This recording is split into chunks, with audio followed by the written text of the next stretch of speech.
Stay close and you will live.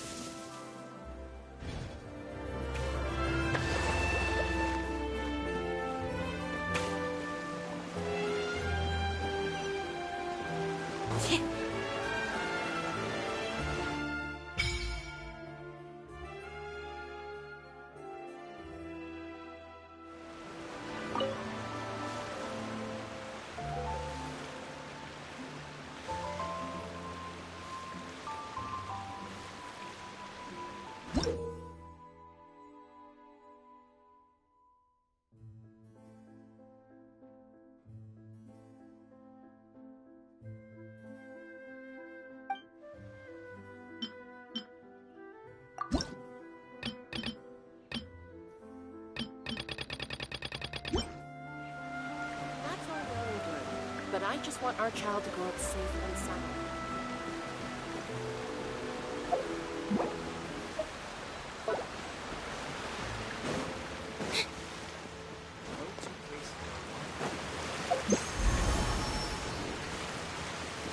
Welcome to the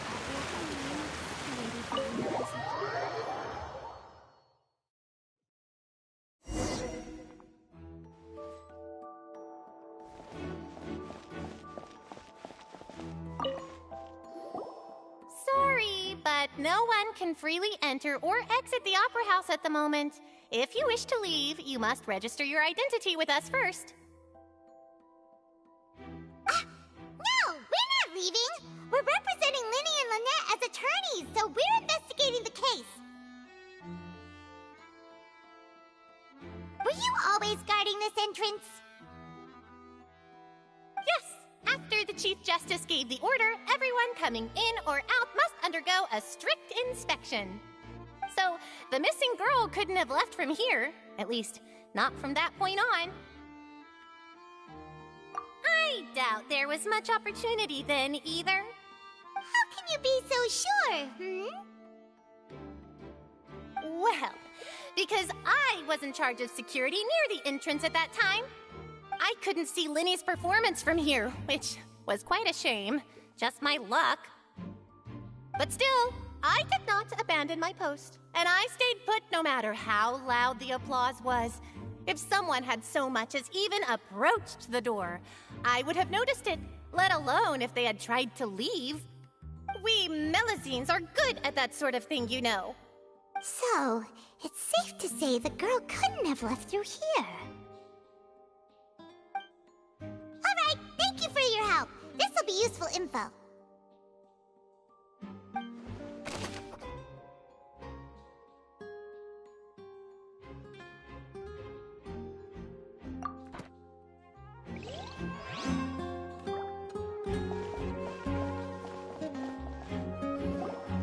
Hey, you!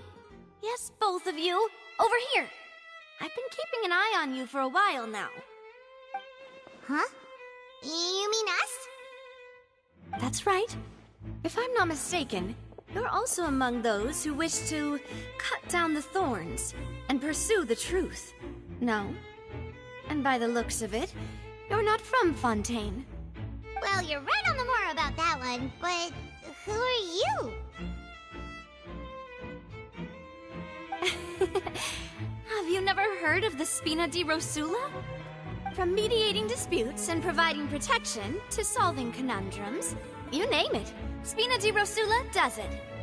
And I, Navia, have the honor of being its renowned president. Though those who play by our rules call me boss. I'm Silver, her attendant. Pleased to meet you. And I'm Melus. Demoiselle's various daily needs and affairs are under my purview. Huh? Boss? Demoiselle? What gives with the names? Well, I am the second generation president. Melus and the others are still used to my previous title. My apologies, Demoiselle. Should you prefer, boss, I will endeavor to use that instead. No, no need. You don't have to call me boss. Just Navia is fine. Okay, if you say so. Not that we're members of Spina di Rosula anyway. All merely trifling details. Never mind. Now, back to the situation at hand. That's right. I've always kept an eye on the serial disappearance cases. My interest stems from a matter back from my father's time. Judging from the look of things, I find Linny an unlikely mastermind. Really? We think so too! That's why we're looking for clues now. But how did you come to that conclusion? Intuition, naturally. My unparalleled intuition. Farina sure was quick to point the finger at Linny without any decisive evidence whatsoever, wasn't she? But that's not uncommon for her.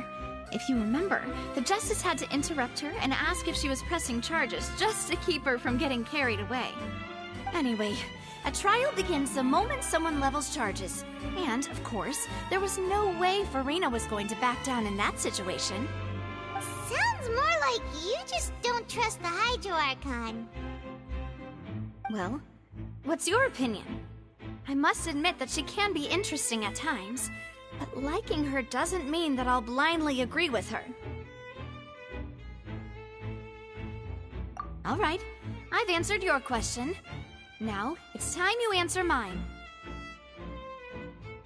Wait a minute! Did that answer count? Well, I say it does. But don't worry, you won't hear any pointless questions from me. In your opinion, do you think it's right to treat a trial like it's an opera?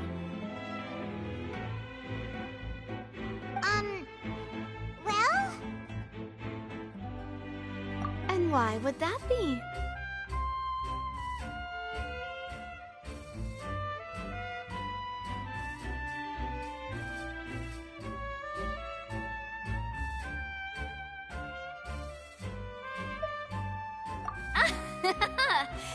See, Silver and Maloose?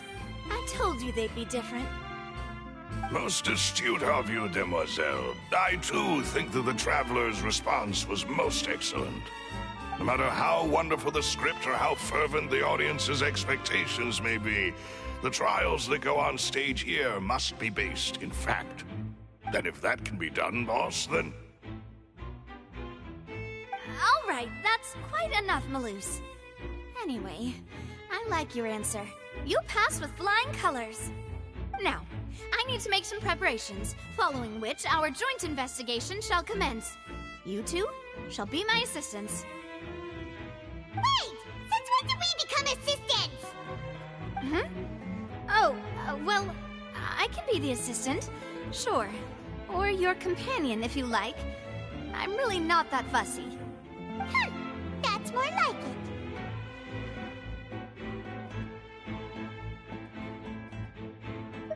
Far be it from me to brag, but I believe that Demoiselle's intuition will be instrumental in uncovering the truth. You wish to save a friend from false accusations, and we wish to unravel the disappearances. In this sense, our goals are aligned. You have a point. Huh. You're quite the talker, aren't you, mister? And what about you over there? What do you think? You seem like you've got something on your mind. I have nothing to add. Oh, alrighty then. We'll be making some preparations first. Just be sure to let us know if they start revealing Linny's tricks. Thanks!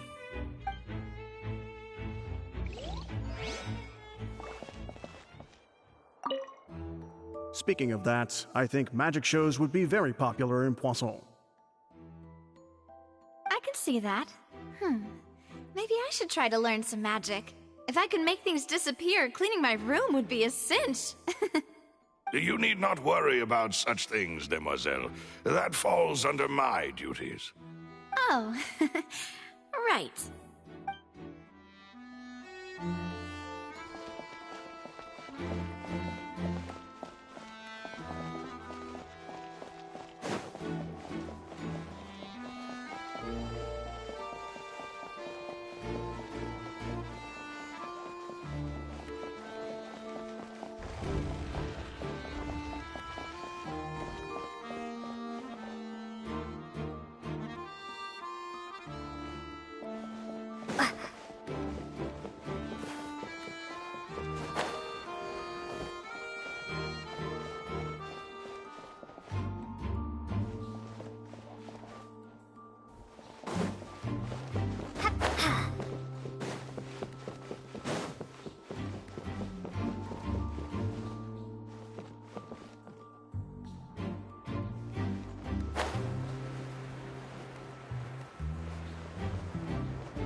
The investigation team has some new findings.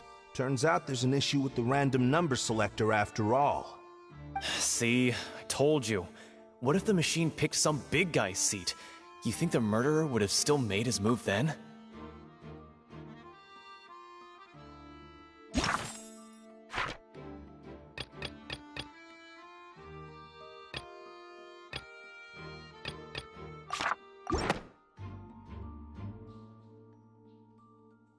To interrupt, but we're helping Linny and Lynette with their side of the investigation. What were you saying about the number selector? There's something wrong with it?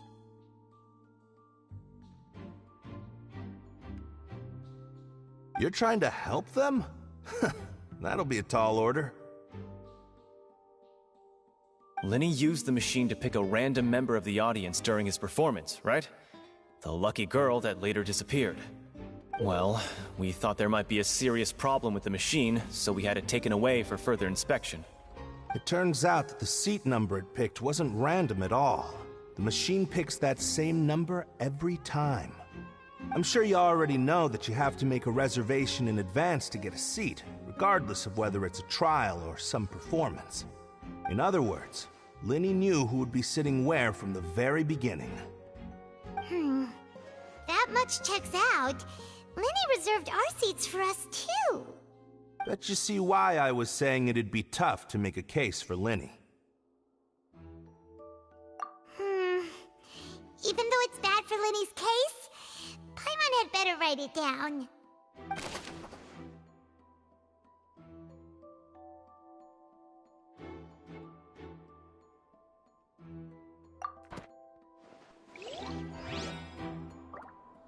Linny's magic tricks were the stuff of legends, but the way he did this crime, he should have stuck to doing magic.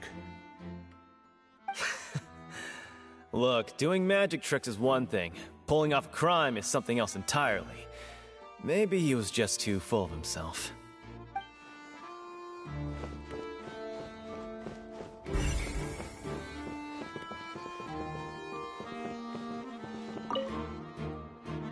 Go ahead, have a look around.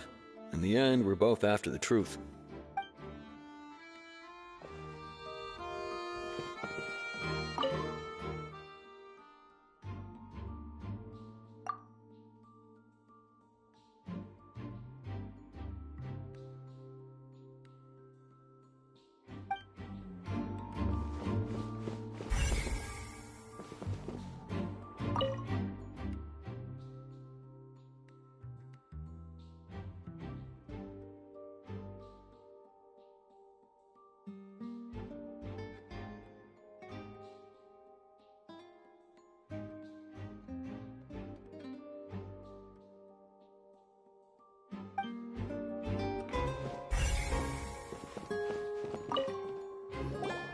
So this is the rope that broke and caused the water tank to fall.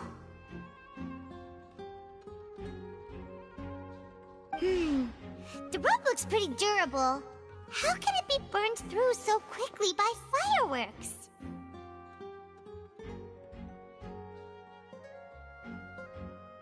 Why are you suddenly so serious, Traveler?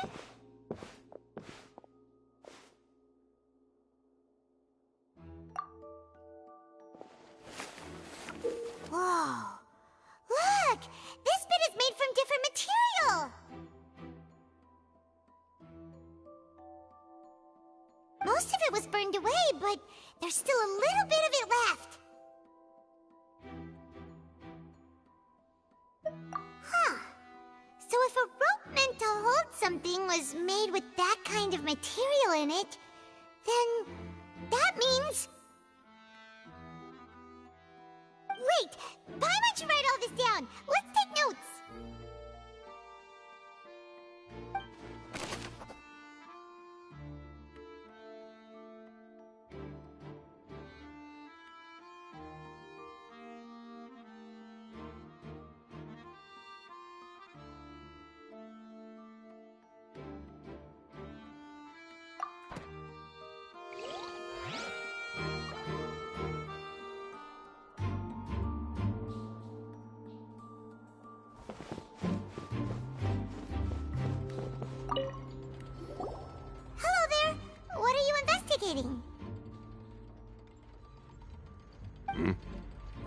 This location has also been cordoned off because the Magic Troop members are currently considered prime suspects.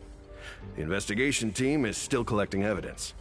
The seats were all booked in advance, so we were able to deduce the missing woman's identity by checking the guest list. Sure, it's not like this is confidential information. We will publish it later anyway when we petition the public to help us find the missing person. Her name is Halsey.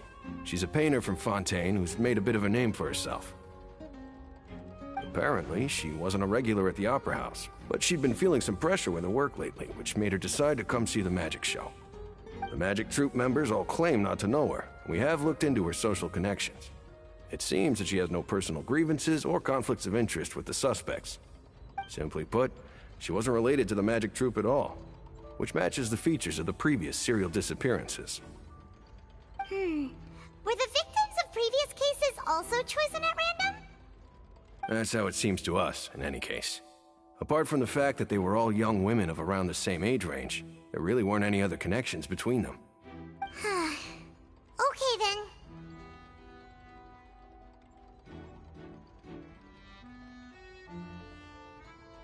No need to be so formal.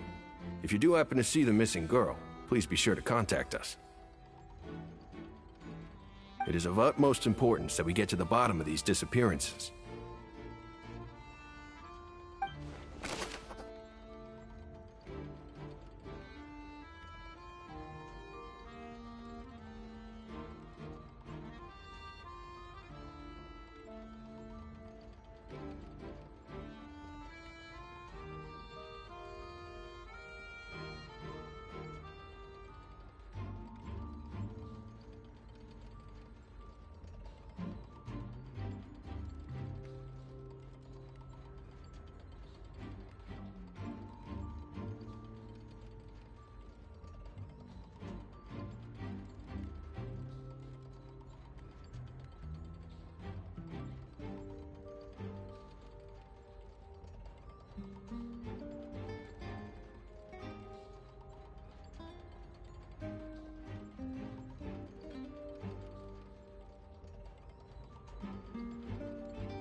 I see that you're investigating the area. Well, it just so happens that I'm interested too. If you find any new and interesting leads, be sure to share them with me, alright? We don't have too many thoughts yet.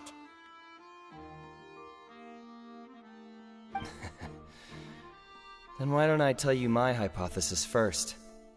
The way I see it. And I'll start it with that loud thud. The thud? Oh, you mean the sound that happened during the countdown?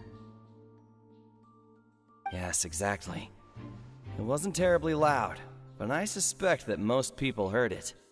It's just that everyone was awaiting the results of Linny's trick with bated breath, so no one paid it much mind. But now that the incident has happened, the thud has become an important clue. That makes sense. So, what do you make of it? I'm of the opinion that it may have been the sound of Linny's accomplice. Lynette, perhaps. Jumping atop the water tank, or something like that. And when the pyrotechnics went off, she cut the rope, sending the water tank crashing down. But wasn't the noise we heard too loud for that? Perhaps the balance wasn't right, leading to a particularly rough landing.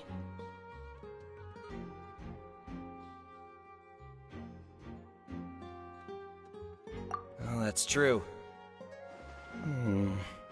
I suppose I must reconsider. That does remind Paimon, though. What was with that sound?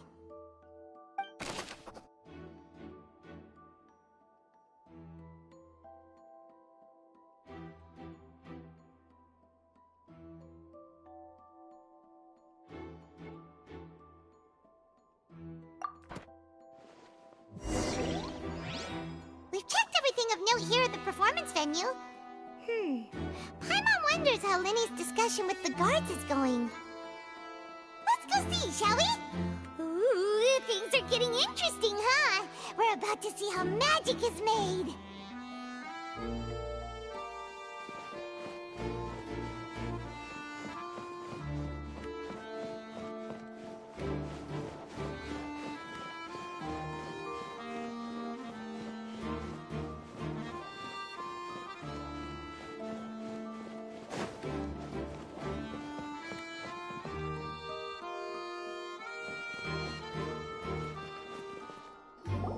Understood.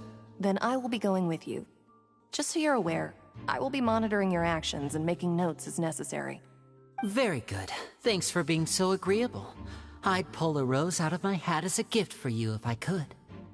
You may spare the pleasantries. I'm just doing my job. You've arrived. Who's this? Me? I'm Spina di Rosula's guardian angel. If you've got a problem, I've got the firepower. Sorry, I got a little carried away there. Call me Navia. I'm a partner of theirs, and will be helping investigate this whole situation. And these are my companions. Would you mind if they join as well?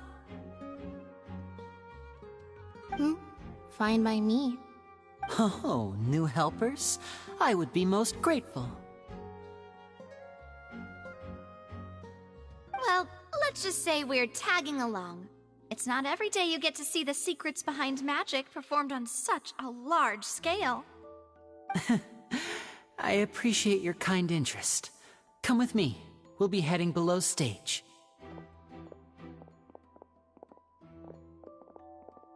Huh?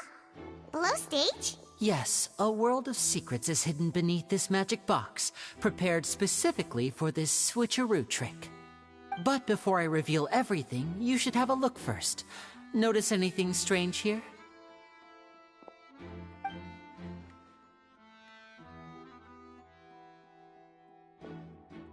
I'm not trying to be dramatic. Remembering the details of a trick will help you understand the methods used to perform it more easily. Huh. Weren't there balloons and other decorations here? Where did all that go? Ah, good eye. That said, you're still far from discovering the answer.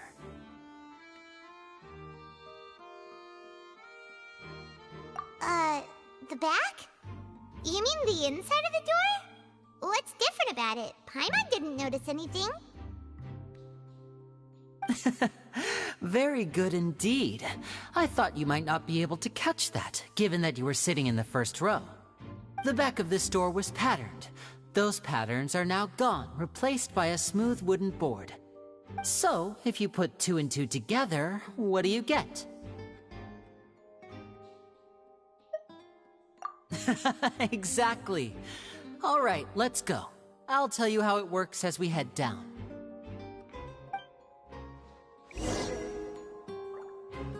Oh, so there was a passageway under the magic box!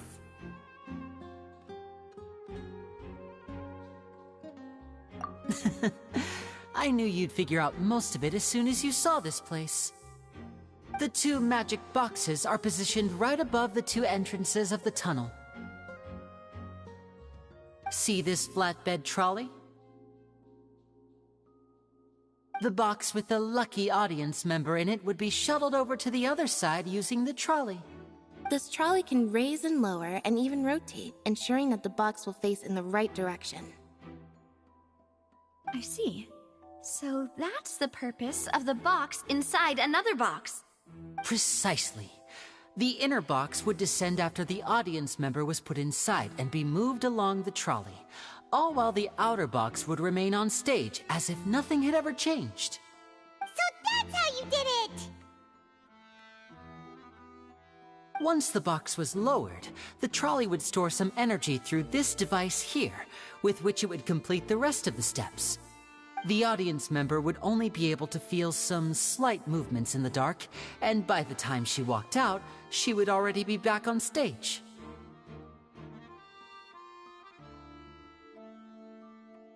Right!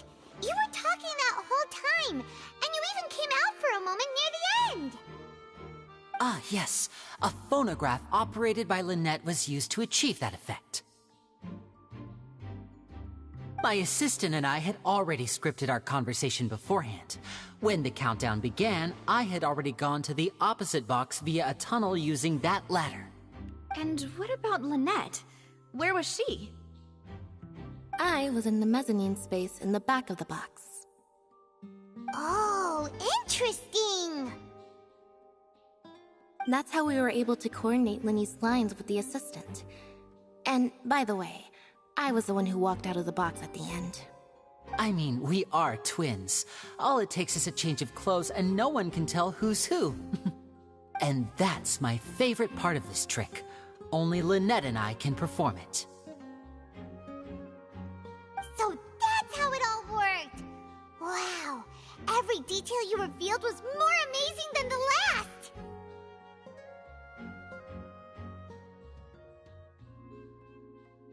Lynette would briefly walk out of the box and then go back in, jumping into the tunnel and escaping before the box on the trolley could finish ascending. And then I walk out of the other box in the audience area, and the trick would be complete. The operative word here being would. But as you saw, Cal was in the box, not our audience member. She, on the other hand, mysteriously vanished. We really don't know how that happened. If not for that interlude, this would have been an astonishing trick. I probably never would have figured out how you pulled it off. And yet, to think that someone was able to use this magic trick to commit a crime. Could we have a look around? I think we can come up with some more leads. This is the scene of the crime, so Linny and Lynette are not permitted to stay here. I'll escort them back up. Yes, of course. No need to be so strict now. I won't disappear into thin air, you know. Thanks, everyone. We're counting on you.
What's this? Looks like a hook tied to the end of a rope. Huh? There's all kinds of odds and ends here. Perhaps it was a prop for a different trick. But why would it have been left here? Whatever it is, let's make a note of it first.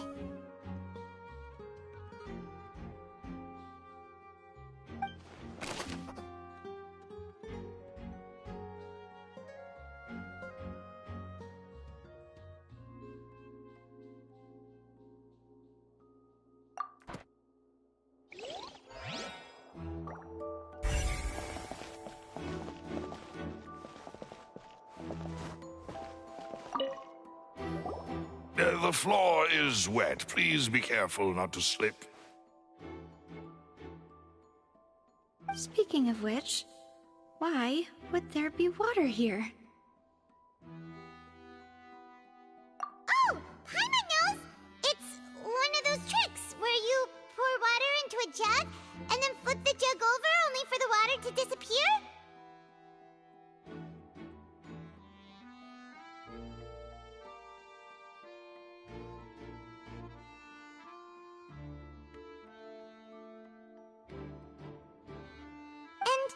Here's a broken vase! Huh. Did the trolley knock it down while moving?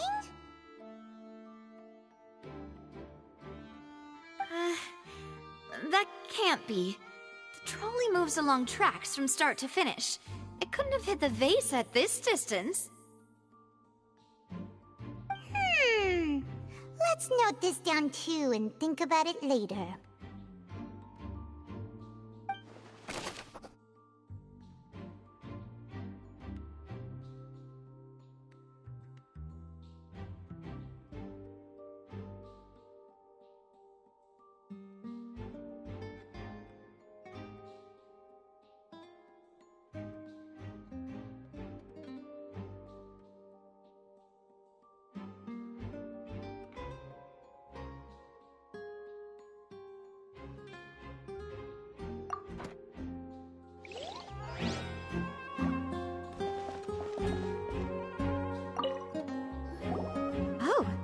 These are the clothes that the lady chosen from the audience was wearing, right? Her clothes are here, but she's nowhere to be found. Right! And do you really need to do that if you're kidnapping them?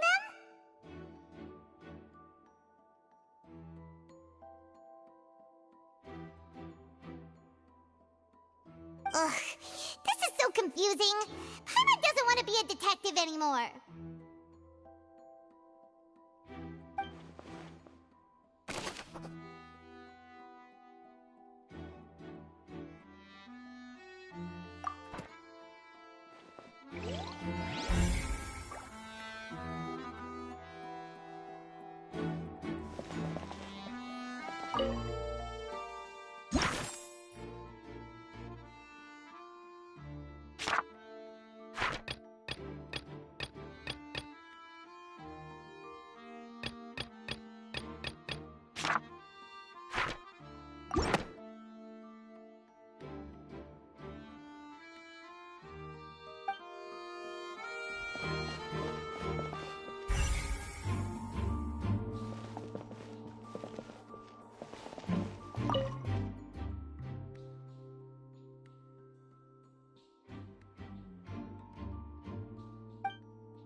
What is this place?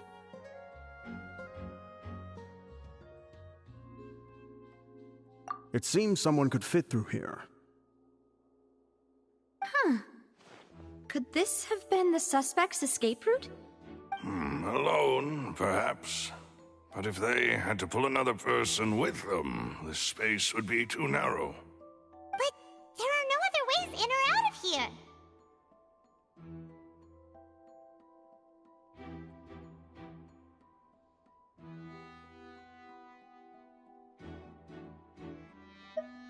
Oh, you're right! Let Paimon write that down.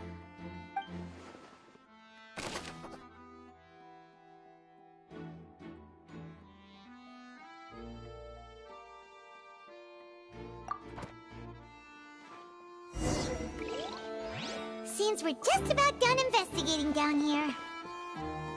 Yes. Let's head back up.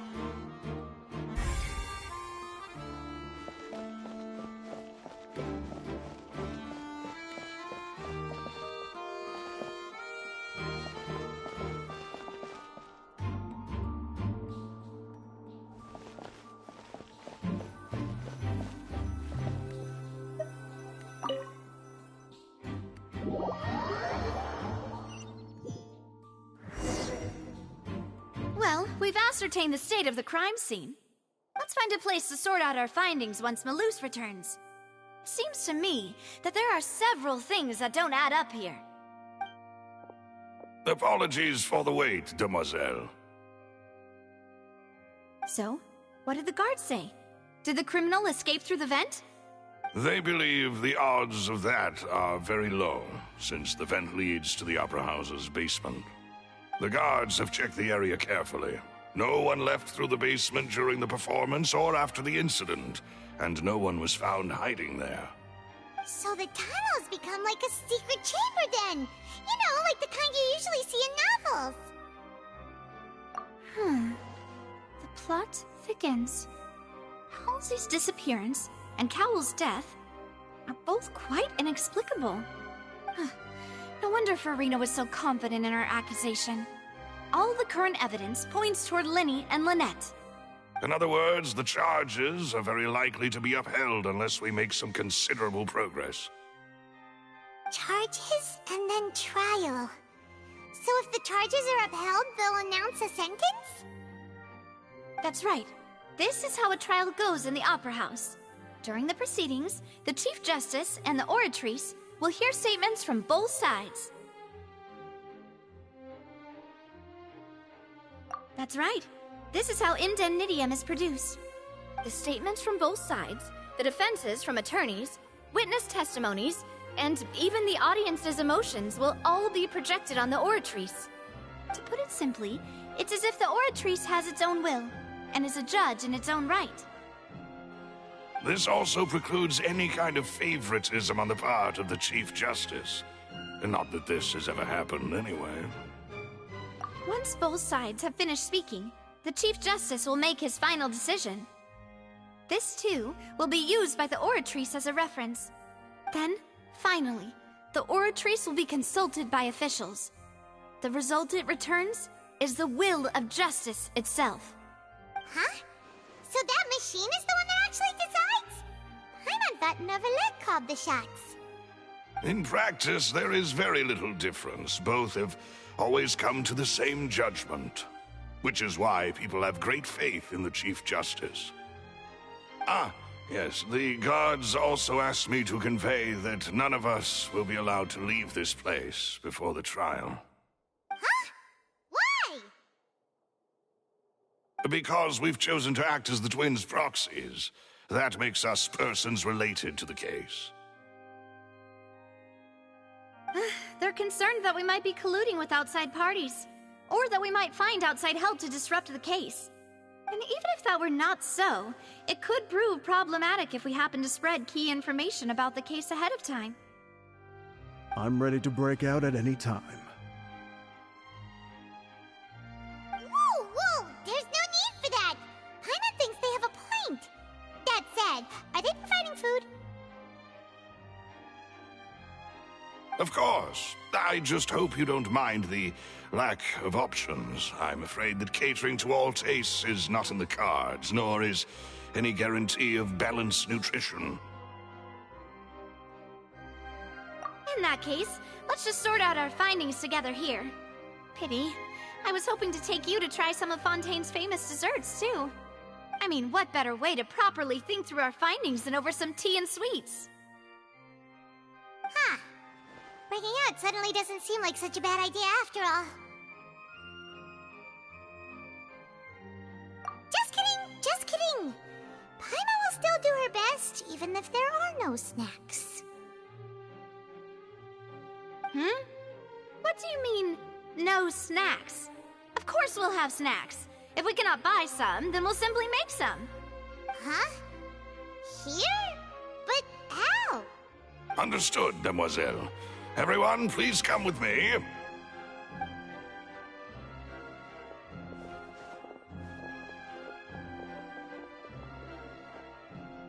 Wait, you're carrying a portable stove with you? Yes, I must be prepared to meet the Demoiselle's baking needs whenever the fancy strikes her. I have eggs, sugar, and almonds at the ready. Good work, you two. Then I'll get to it. Please sit tight for a moment. You'll get to taste my awesome snacks soon enough. These three are quite the interesting group.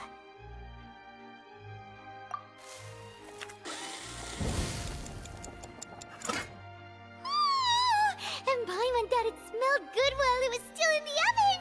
Oh, it's even better now. Paimon can't stop drooling. From the way you had these two guys carrying all that stuff around, Paimon thought you'd have them do more during the baking process. But you ended up doing the entire thing by yourself! Beating the egg whites, grinding almonds, everything! I was applauding. And I was giving encouraging smiles. Paimon was just thinking, aren't you worried about getting your fancy dress dirty beating egg whites and baking like this? Well, I don't think it's carved in stone anywhere that fancy ladies can only read books, sip tea, ride horses, and play the piano. I just really enjoy making snacks.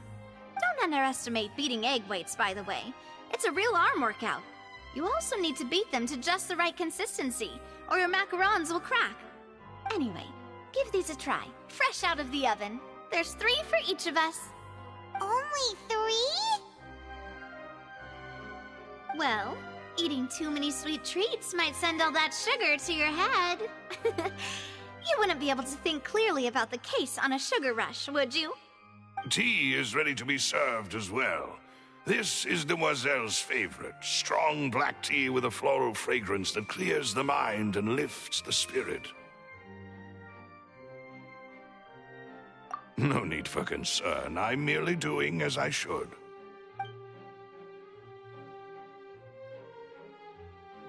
All right then. Down to business.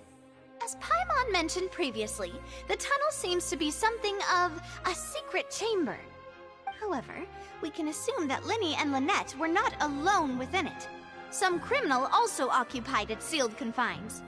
The magician twins could have committed the crimes, of course, but they lack any logical motive. Exactly! Why would they do such a thing right when everyone was watching?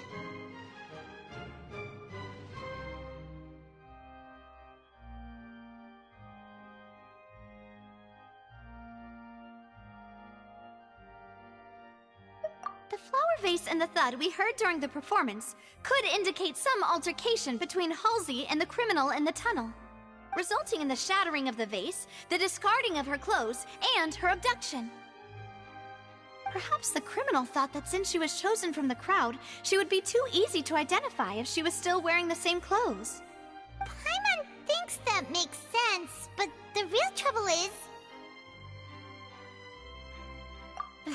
True.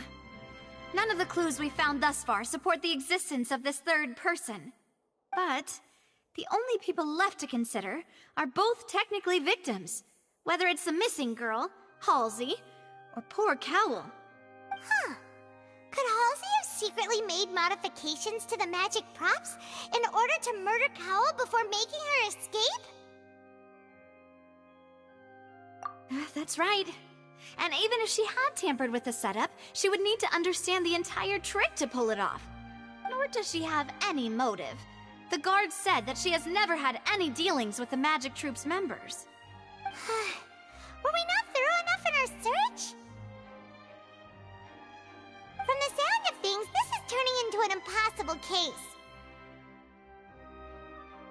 Your macarons are amazing though, Navia. They smell great! They're nice and crisp and super sweet! They are my specialty after all. And I see you've already had 5 of them.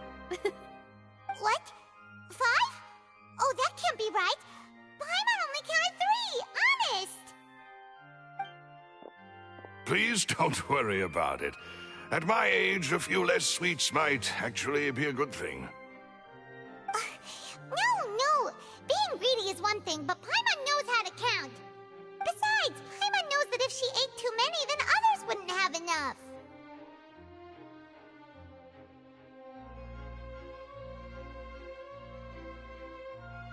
Wait, even you don't believe Paimon?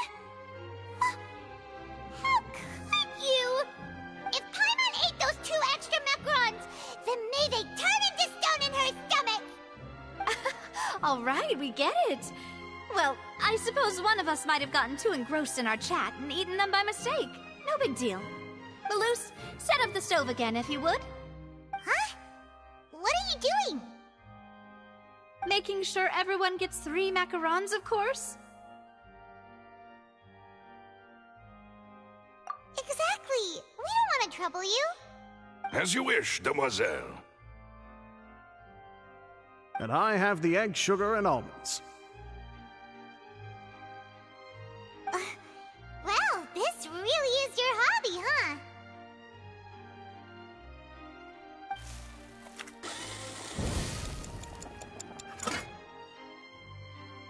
Well, that's it for snack time. I'm going to have another look around the area. I don't know what we're looking for yet, but we've still got some time. As attorneys, I suggest the 2 of you think the case over again. It would be awkward if you got all tongue-tied on stage during the trial. All right, thanks for your help and for the snacks.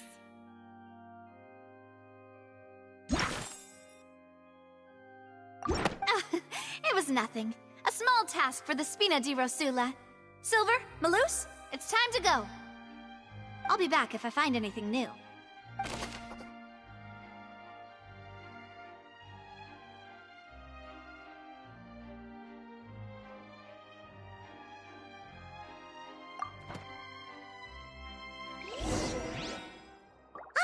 It's time to put our heads together.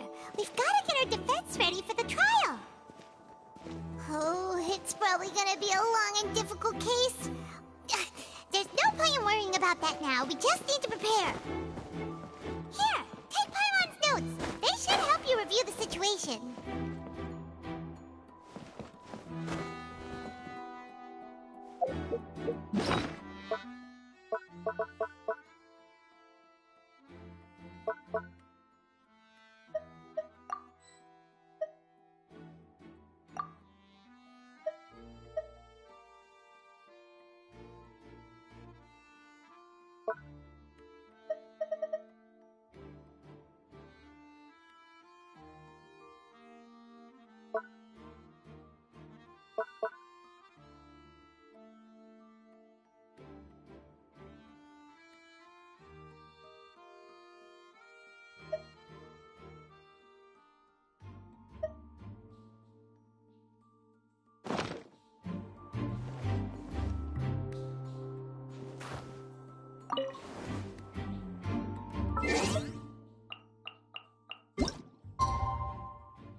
I do? The whole situation is so confusing.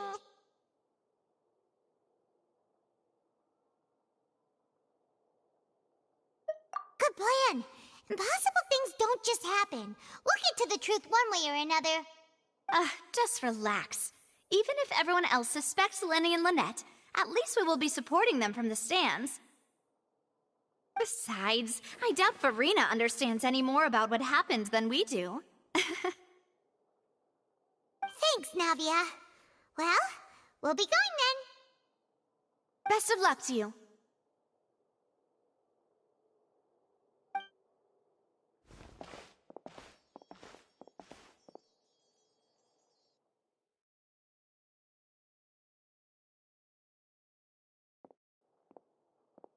Ah, finally, you're back. Well, how did your investigation go? To be honest, you might be disappointed. No. We're already very grateful that you were willing to help. Well now, don't you all look disappointed. Don't tell me that your investigation came up empty-handed. That was to be expected, of course. The guilty can never produce proof of their innocence. But don't let that stop you. I shall be terribly disappointed should you, my most anticipated foe, concede so easily. Since both parties are present, I declare that the trial regarding the magic show incident is now in session. Firstly, in order for the audience to understand the causes and results of the incident, could we please have Mr. Linney explain the trick? Yes, of course. I will explain while Lynette demonstrates on stage. All the necessary items have been prepared.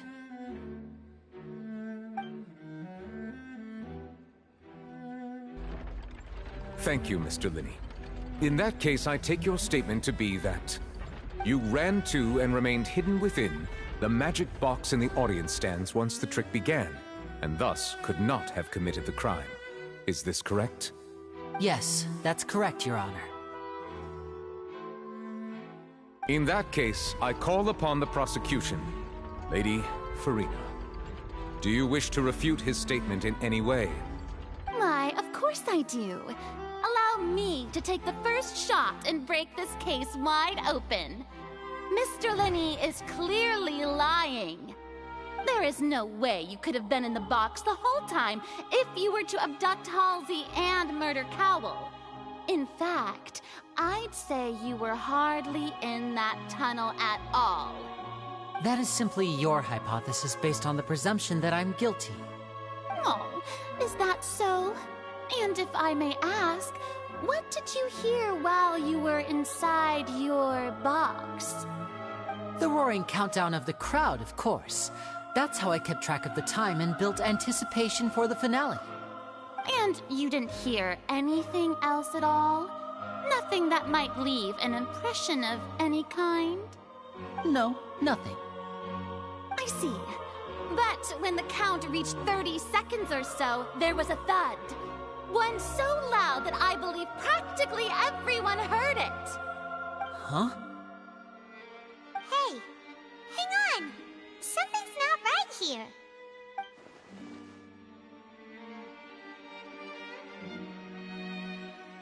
Yeah, I'm sure he could have heard a noise that loud from inside the box. I was right by the box, and I definitely heard the thud. Look at those scales. Could those mean...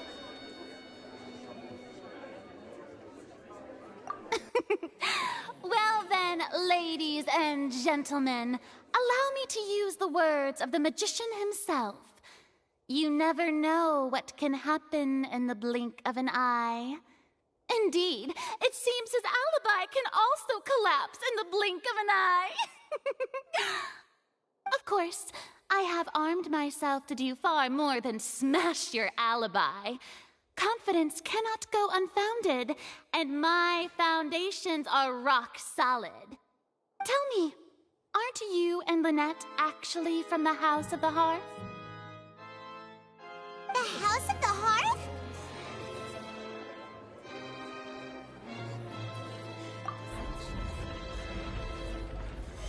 No wonder they did something like this. So the serial disappearances were the Fatsui's doing. Now it all makes sense. I've got a feeling that what happened on stage probably wasn't just an accident. That's irrelevant. Our identities have nothing to do with what happened. Indeed. Then perhaps you could tell us everything that happened during that 1 minute. Your first priority is to prove yourself innocent after all. I'm sure there is little that needs to be kept secret now. Unless your script already has holes in it. The Outlander is speechless. My, oh my, don't they look flabbergasted?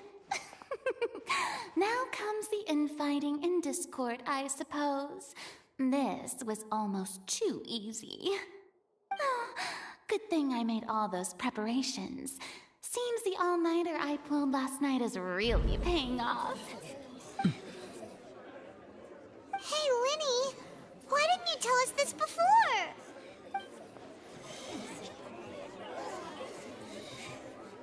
Order! Order! Mr. Linney, allow me to re-establish the facts. Lady Farina has raised 2 points.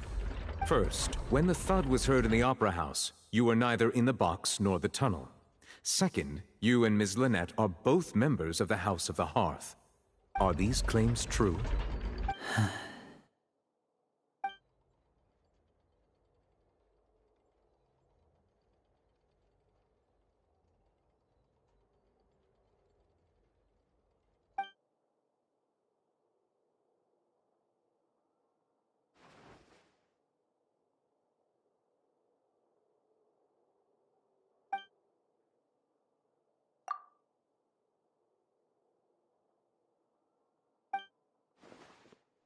Please answer my question, Mr. Linney.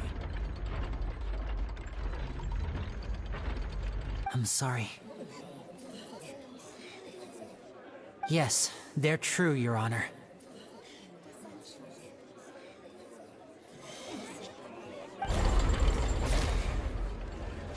I knew it! Well, that's it. We might as well move on to the sentencing already. What should we do now? Granted.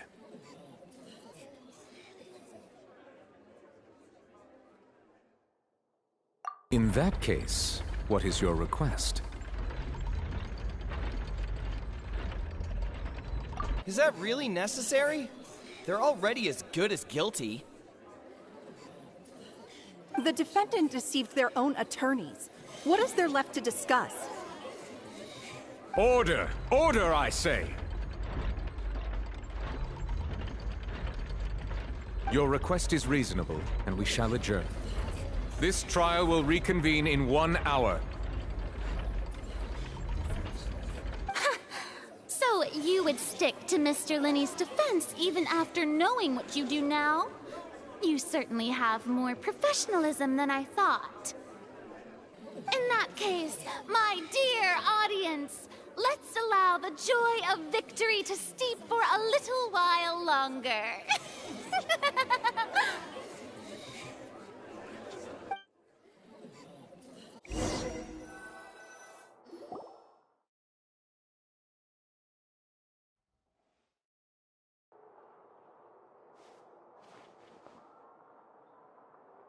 Well, this is awkward. I didn't think the Hydro Archon would dig all that up.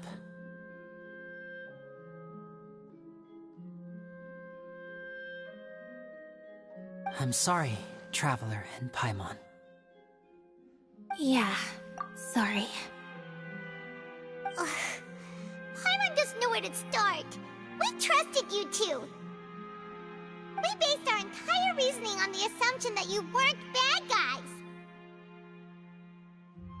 Not to set the wrong tone or anything, but Paimon's really mad! I'm very sorry.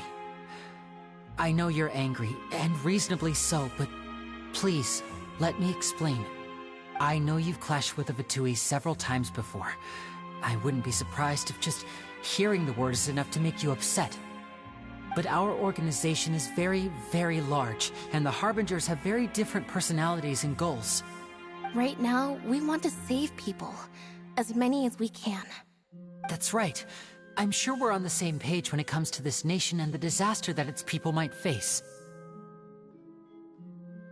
I knew if it weren't for our respective identities, we could become good friends. That's why I didn't wish to flat out lie to you, but chose to hide some details instead. The truth is very important, but being completely transparent about everything would see us spending more effort than we need to.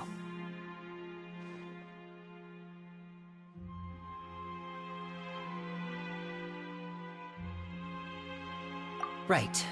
So, you be the judge. Heck, if I were you, I fear that I'd even struggle to trust me at this point. You met a Fatus who works as a magician, a trickster by trade.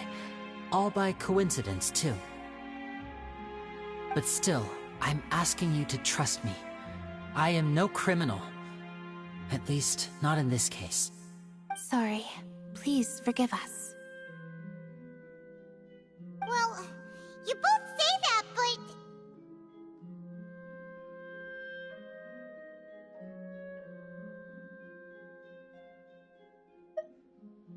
Right, let's hear your answer first, and no lies now! Of course. I'll answer any question you ask. We've been trying to find out how the Oratrice operates. We want to know why it has a consciousness. Why can it deliver sentences accurately? During our investigations, we learned that the machine's core is beneath it. From that moment on, Lynette and I have been designing this box swap trick, with the objective of getting close to the core. Is that why you needed a whole minute? That's right. In truth, the audience would take about 75 seconds to count down from 60, while I would only need 15 to get to the opposite box. So, after jumping into the tunnel, I accessed the Opera House basement via the vent, and went to investigate the room in which the core is stored. That air vent was created during the construction of the tunnel specifically to execute this step. Well, nothing. As soon as I reached that room and was about to investigate, I heard someone's voice. Which should have been impossible, of course. I was quite certain that I was the only one in the room.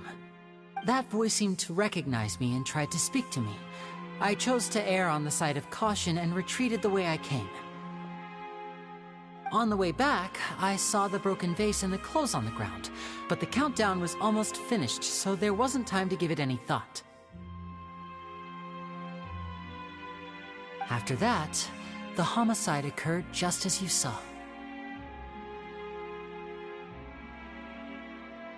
Well, that explains why you didn't hear the thud.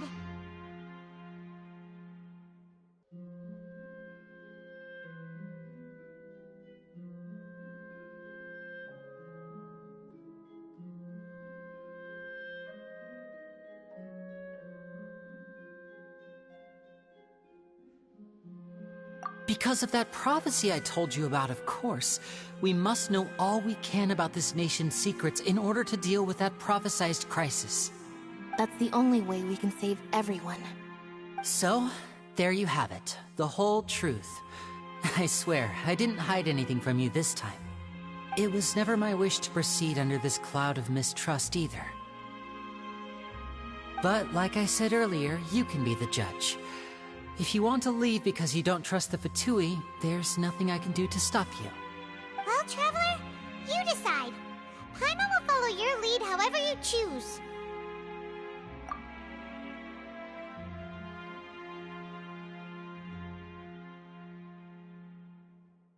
Okay, thank you. Thanks for giving us a chance. The current problem is that the scales are tipped pretty badly against you two. If we want to refute the Hydro Archon's accusations, we're gonna need a seriously watertight defense. Huh?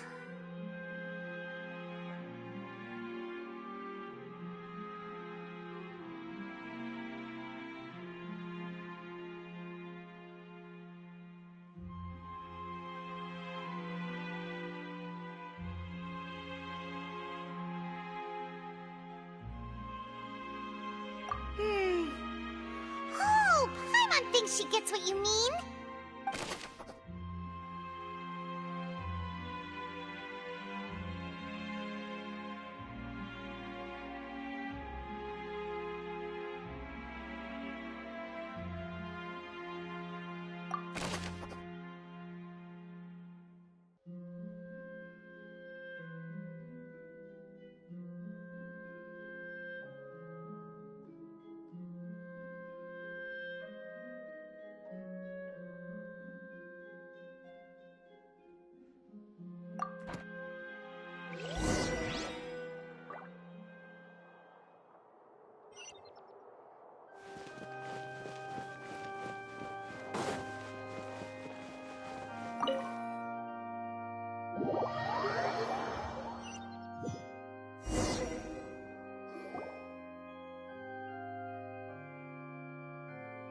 Both parties have returned to their positions. Let us continue the trial. When last we left off, Mr. Linney acknowledged the new evidence presented by Lady Farina as fact. Therefore, Lady Farina may continue stating her reconstruction of the events.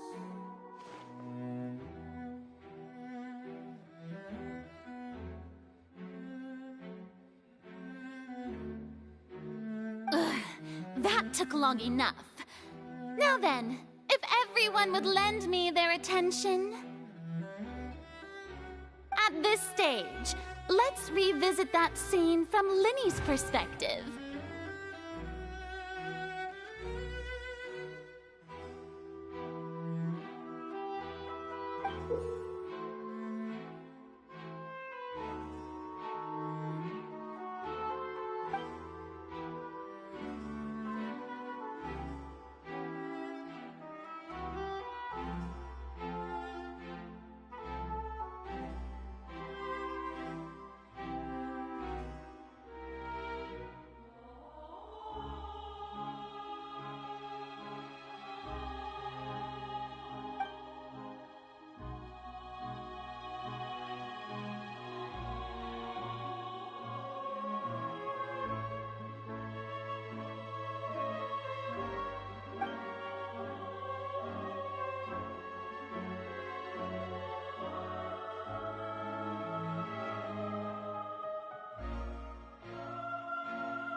Countdown began, he entered the tunnel. When the flatbed trolley passed, he opened the box and got into an altercation with Halsey, which caused the loud thud.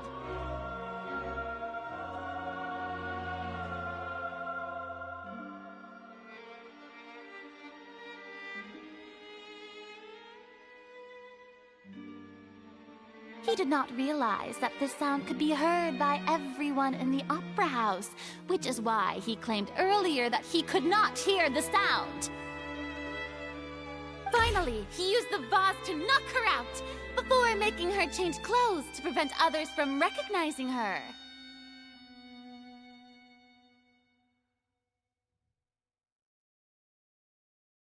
At this time, Cowell arrived in the tunnel, having heard that strange noise, and caught Linney red-handed. So Linney proceeded to knock him out too before stuffing him into that box. Afterward, Linney passed the unconscious Halsey to his accomplice through the magic box in the audience stands, before operating the devices such that Cowell's death would be ruled an accident.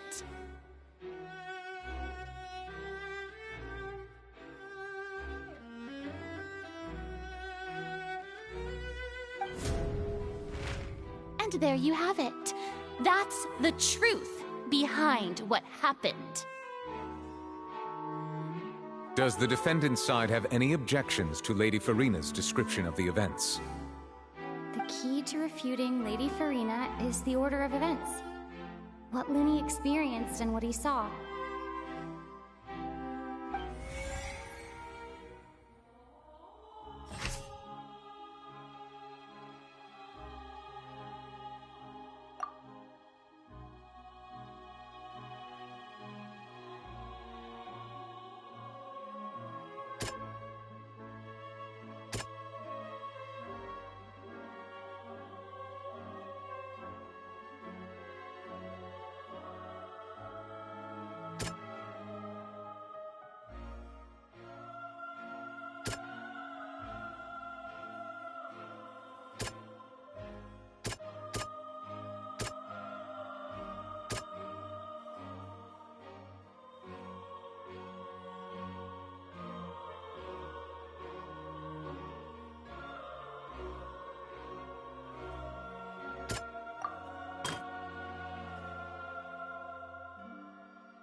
According to Linny, he left via the vent after entering the tunnel.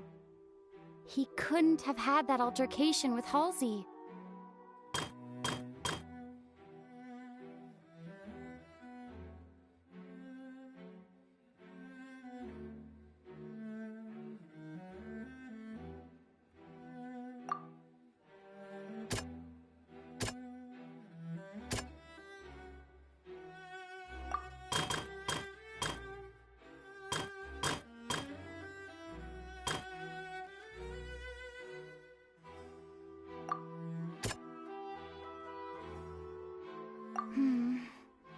Seems this won't produce a particularly effective rebuttal.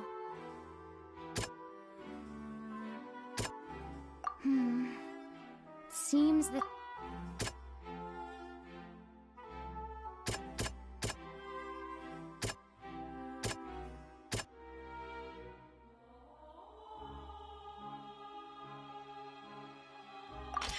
Linny went to the room that contains the Oratrice's core. This is the actual truth.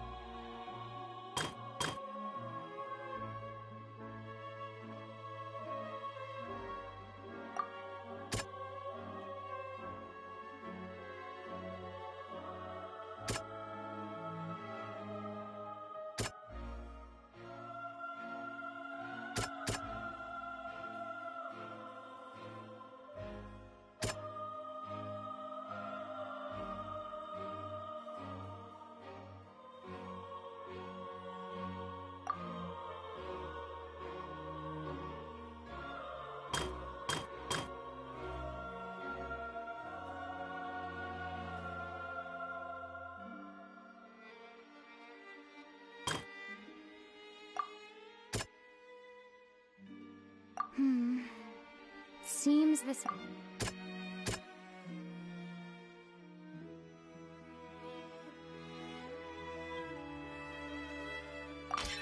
Linny did not take part in the underground altercation. He only witnessed traces of the aftermath. Attention! Ace Detective Paimon has something to say!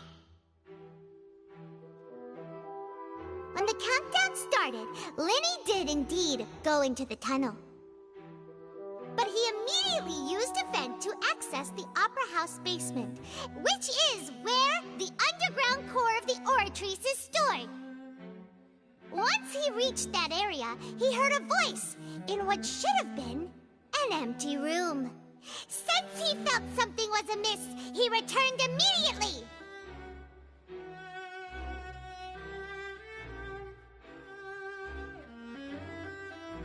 The crime scene had already developed by the time he reached the tunnel again, and in order to complete the magic trick, he did not remain there for any length of time. Finally, he reached the surface, and that was when the accident happened from his point of view. Therefore, he's innocent!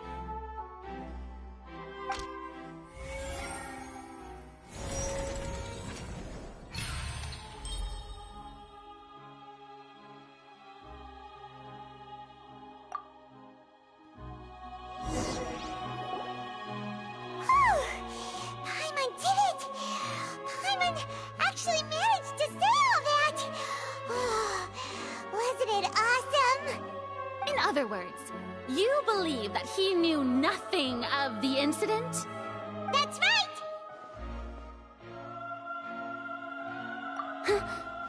My reasoning?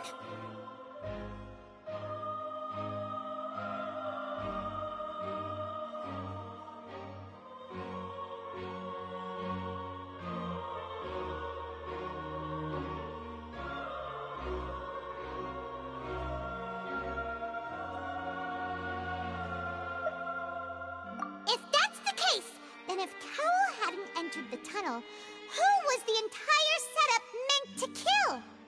Assuming that what you say is true, Linny only needed to kidnap the young girl to cause a new disappearance case. What would the point of killing someone on stage be? Oh, they have a point. That's right, you tell him!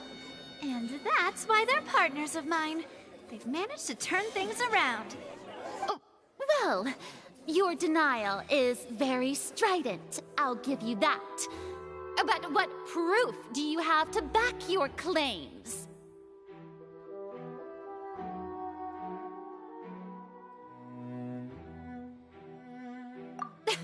Of course I do. If he had been in the magic box the whole time, how could he have not heard that sound? Why do you ask? You're saying that he wasn't?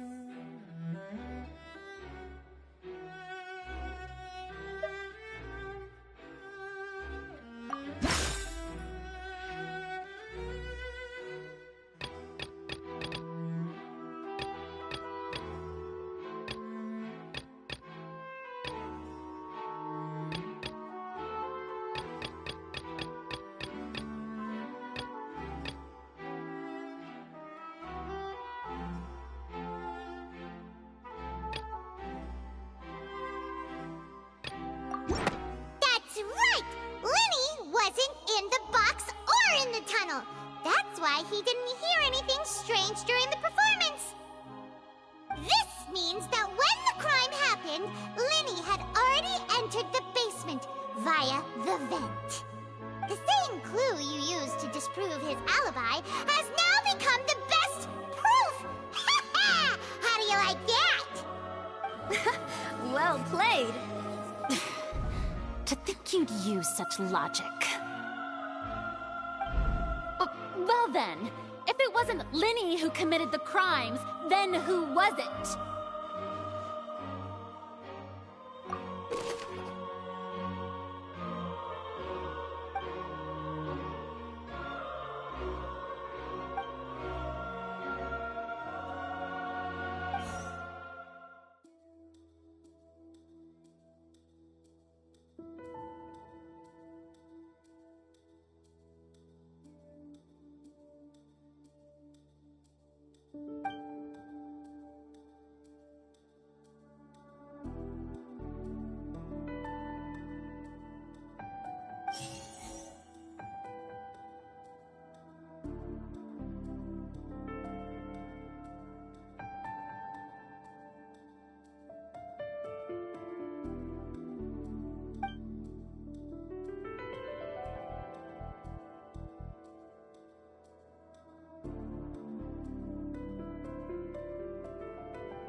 The deceased's name is Cowell, Lenny's assistant. He would have been able to tamper with the equipment. Halsey is the missing person and an ordinary audience member. Or did she have her own scheme all along? Could there have been a third person involved? Is that really a possibility?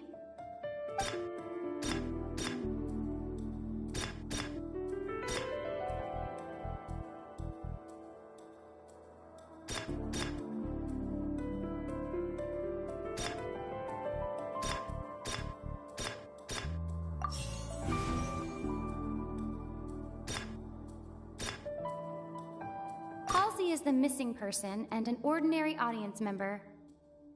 Or did she have her own scheme all along? The deceased's name is Cowell, Lenny's assistant. He would have been able to tamper with the equipment.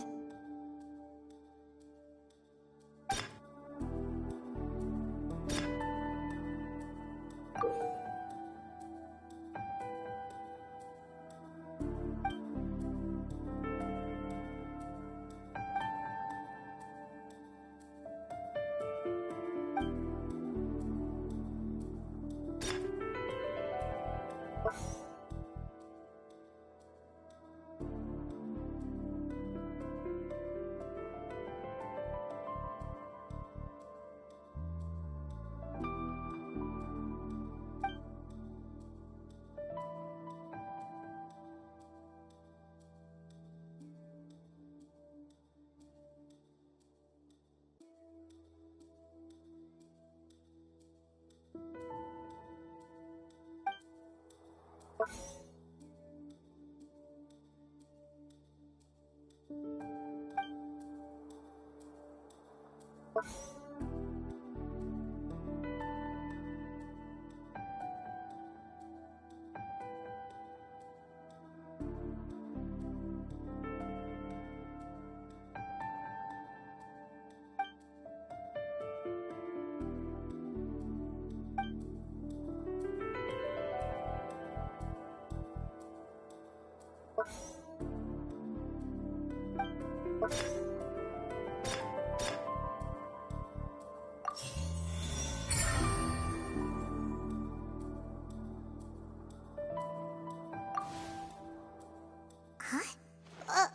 That can't be right.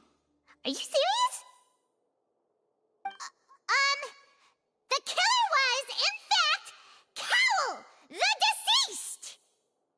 Oh, is that so? How interesting! Let's hear your reasoning then. What I must do next is recreate the truth. What Cowl did, and how he went from would-be perpetrator to victim. No one entered or left the Opera House through its entrances. So, where would the criminal have wanted to take Halsey?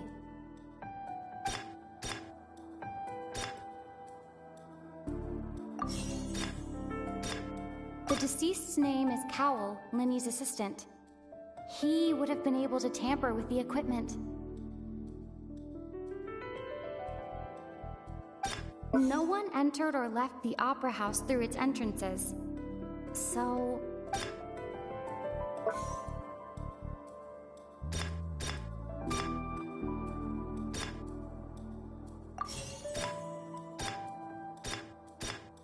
Linny was not in the tunnel at that moment, which gave our criminal ample time.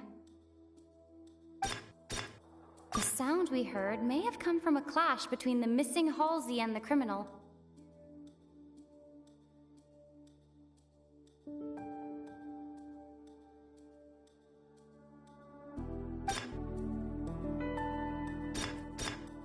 It would have been tough for both people to fit into that vent. They would likely have bumped into Linny as well.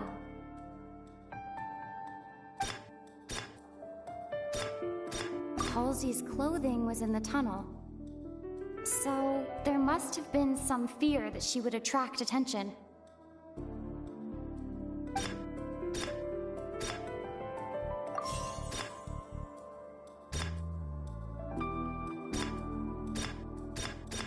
The sound we heard may have come from a clash between the missing Halsey and the criminal.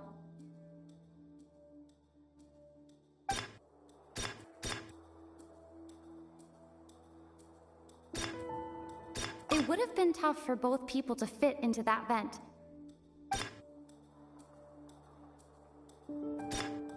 Halsey's clothing was in the tunnel. No one entered or left the Opera House through its entrances. Linny was not in the tunnel at that moment, which gave our criminal ample time. The sound we heard may have come from a clash between the missing Halsey and the criminal.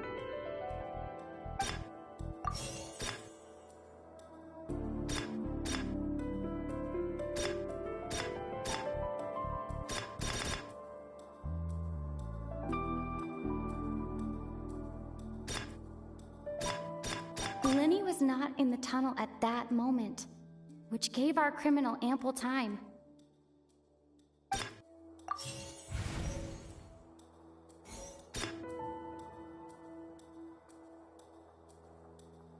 No one entered or left the Opera House through its entrances. So, where would the criminal have wanted to take Halsey? It would have been tough for both people to fit into that vent. They would likely have bumped into Linny as well.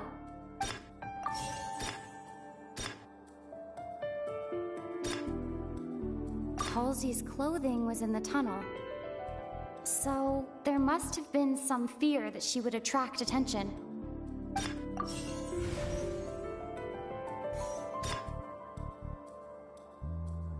It would have been been tough for both people to fit into that vent. They would likely have bumped into Linny as well.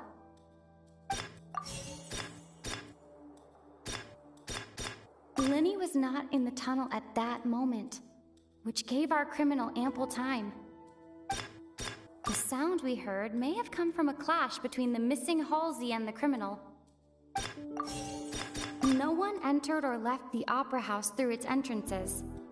So, where would the criminal have wanted to take Halsey?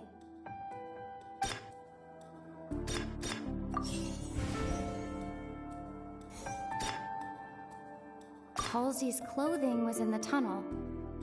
So, there must have been some fear that she would attract attention. It would have been tough for both people to fit into that vent. They would likely have bumped into Linny as well.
What's wrong, Traveler? Are you still having trouble figuring things out? I see how it is. So this was all just a bluff. And here I thought you had something to show for it. But it seems you're still far from the truth. Look, since we're at a dead end, why not consider a different track? Just like the trick as it transpired, the end result must have been utterly different from the magician's initial design. If only we knew how Halsey disappeared. Well, that would be nice, but the tunnel only has 3 exits, and none of them seem very likely. And it's not like this is a magic trick where you can just make a real live person disappear. You know, like you did from that water tank, Lynette.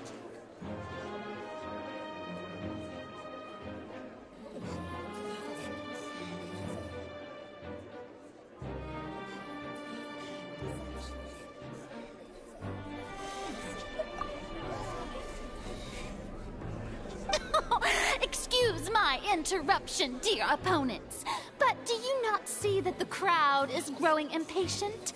There is no greater sin in this opera house than an awkward delay in the performance.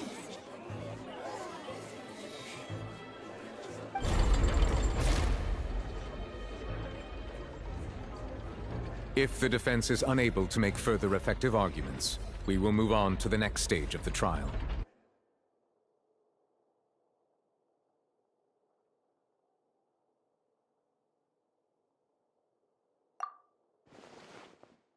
Linny was not in the tunnel at that moment, which gave our criminal ample time.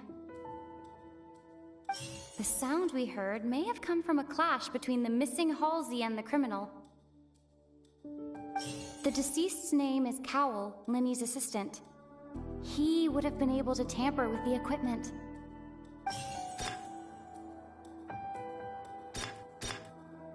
The vase was not broken by chance. It was used to cover important evidence. The water.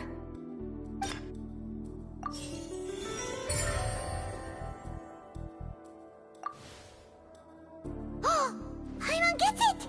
It all comes together if Halsey disappeared instead of being kidnapped.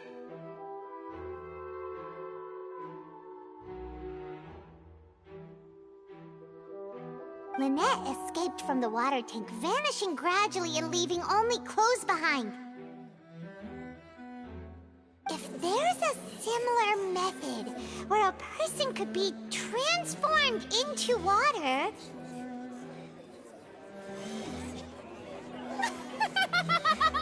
Oh, just a moment, please. I do hope you know how preposterous you sound at the moment. How could a person ever be transformed into water? This is reality we're talking about here, not some magic trick.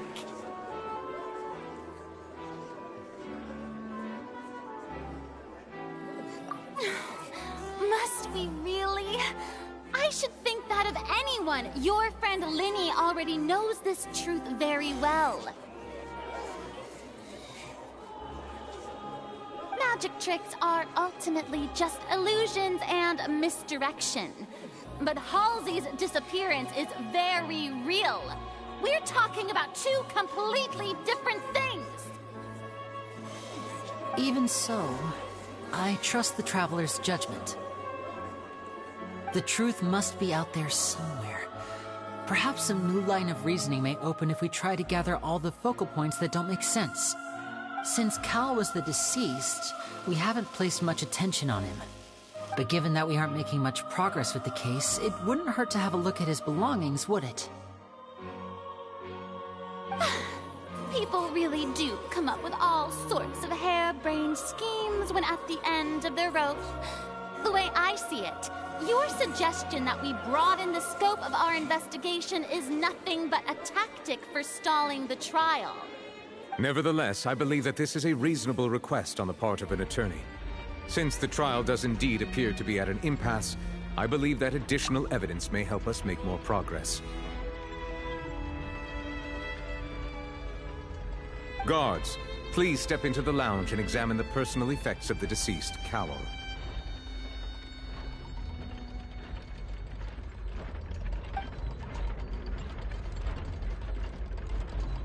We are still examining the items, but we have already made critical progress that we feel must be shared with everyone post-haste.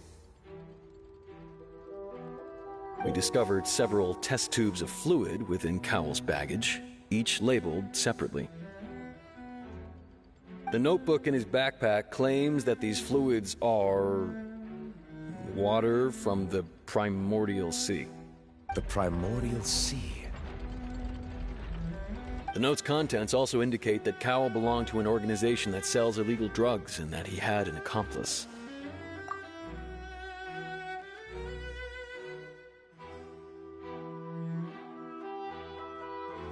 The notebook has many entries concerning safe usage of these fluids, in which the keyword dissolve appears many times. One of these tubes was labeled Opera Epiclese, along with yesterday's date. It is empty. The notes also state that these dissolution properties work exclusively on people from Fontaine. It's likely that Halsey was chosen as some sort of test subject. As such, we believe that the defense's hypothesis is, in fact, supported by sufficient evidence. You've got to be kidding! People dissolving into water? Could something so ridiculous actually be true? Wait a moment. This reminds me of a certain prophecy, but it's just a coincidence, isn't it? Huh. If people can become water, does that mean that the water tank's real use was as a means to hide water stains? And if Cowell was targeting that girl... Wait just a minute. Could that mean... You two, with me, quick! Demoiselle, wait! What about your partners? Let's go. Just trust me. Order! Order! It is undeniable that further examination of the deceased's personal effects has yielded some surprising results, but we cannot yet verify the veracity of these clues.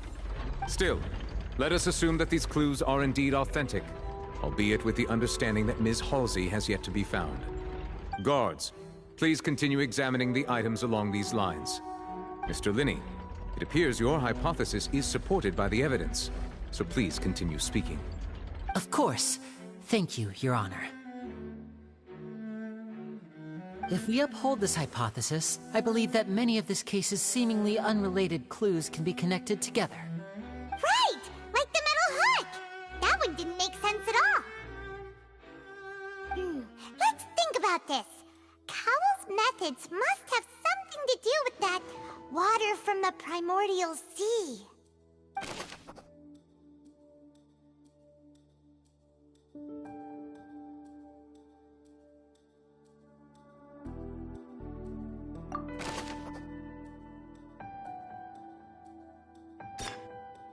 The deceased's name is Cowell, Linny's assistant. He would have been able to tamper with the equipment. Now it seems like the hook rope was not meant for another magic trick, but was instead some form of triggering mechanism. The rope that strung the water tank up was lit by the fireworks and cut. As such, the focus here is on the water and not the tank.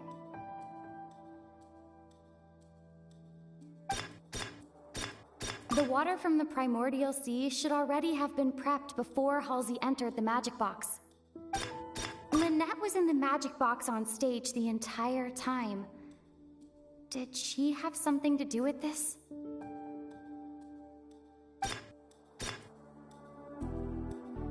I remember there was something else within the inner layer of that box.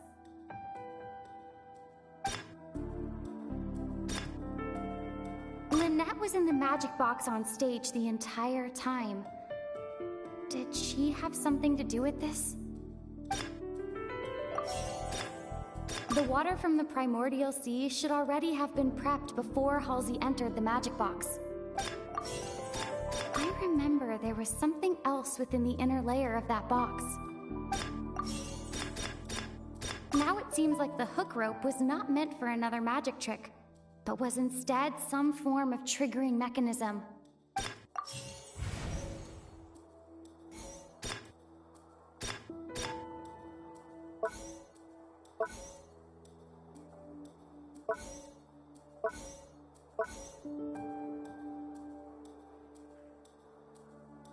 The rope that strung the water tank up. The deceased's name is Cowell,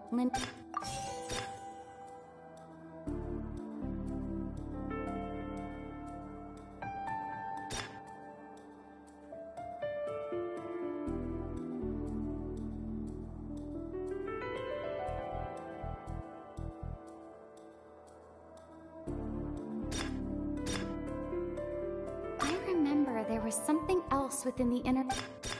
Now it seems like the hook rope was not meant for another magic trick, but was instead some form of triggering mechanism.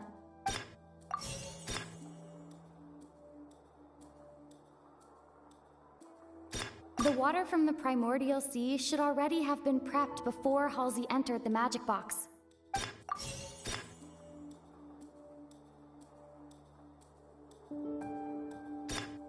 I remember there was something else within the inner layer of that box.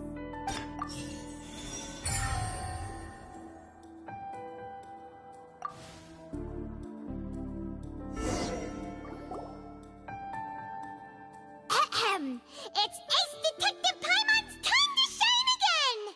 In the original plan, Cowell would tamper with the water tank rope and the number selector securing his target.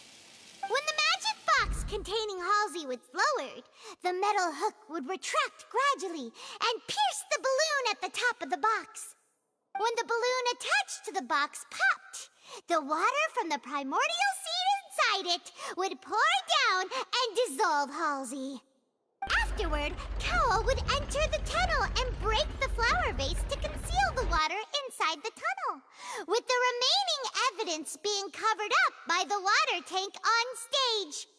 But he encountered something unexpected in the tunnel and wound up being fatally hit by the same water tank he meant to use to cover his tracks. Huh. That does make sense. That actually links together a lot of the more confusing pieces of evidence. Oh dear, what do I do? Even I think they sound convincing now. Have I falsely accused an innocent person? What a humiliation. Now, it seems like the only point of contention remaining is the exact circumstances that led to Cal's death. His notes mentioned he had an accomplice who could be related to the situation. On that note, the guards have just contacted me indicating that they uncovered new evidence. I shall now invite him on stage to share it with us. Thank you, Your Honor. We were just inspecting the luggage of the other people involved in this case. And we found an identical sample of the water from the primordial sea among Linny's personal effects. What? That can't be. Oh, I see.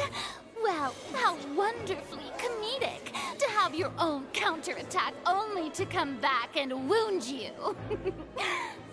Does this not clear all doubt? My dear citizens, my loyal audience, allow me to present my reasoning and bring this performance to a swift close. Linny did not need to take part in the dissolution of the young woman at all. Indeed, he did leave the scene via the vent. Having made modifications to the props beforehand, his accomplice Cowell then caused Halsey to vanish using the water from the primordial sea.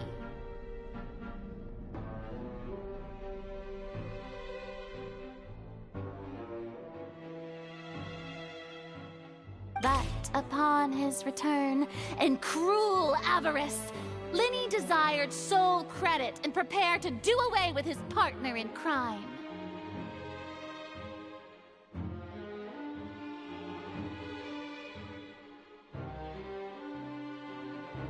Ultimately, he knocked Cowell out, and the tool meant to cover the crime up also became a murder weapon.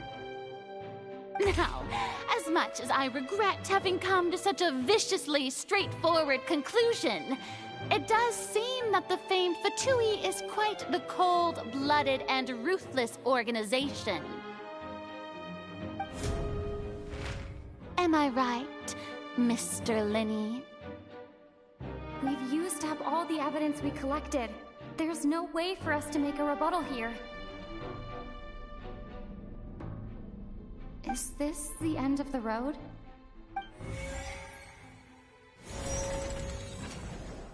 Oh no! Paimon can't think of anything either. It doesn't look like there's any way around this. Seems using the water as new evidence was too good a move. Why did this have to happen now? I think we've all seen enough now, and we have ample witnesses to my flawless reasoning. I believe this is indeed the finale.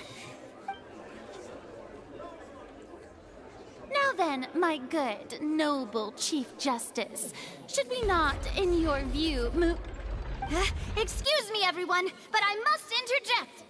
Miss, I must ask you not to shout, and to respect the ongoing legal proceedings. Oh, come on. Don't be hasty. I have a good reason for interrupting, you know. Now, would anyone here like to take a little break from all this debate and see a little magic? I'll show you an amazing trick. One that can bring a young woman who has disappeared back in the flesh, right before your very eyes. Please, do the honors, Mr. Linny, if you would be so kind. What in the world is she saying? No offense, miss, but miracles like that are beyond my scope as a magician.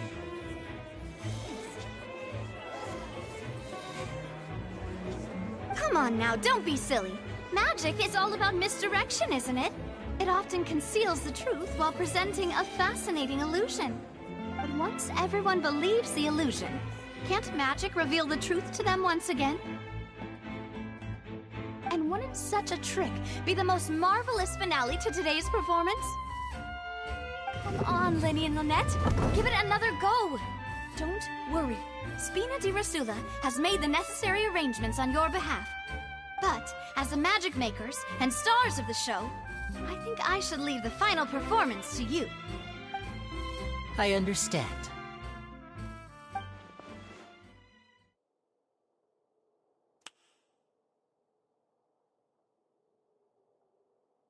And voila!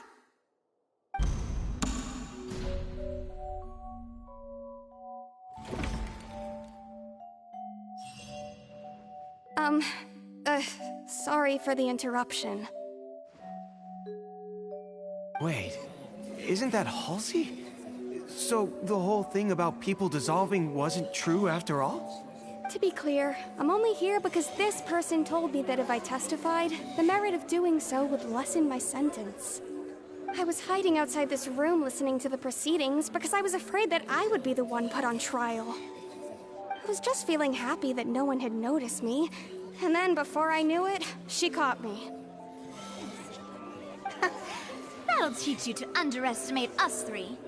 Where should I begin? I'm sorry. I'm the one who killed Cowl. I admit it. What? Why?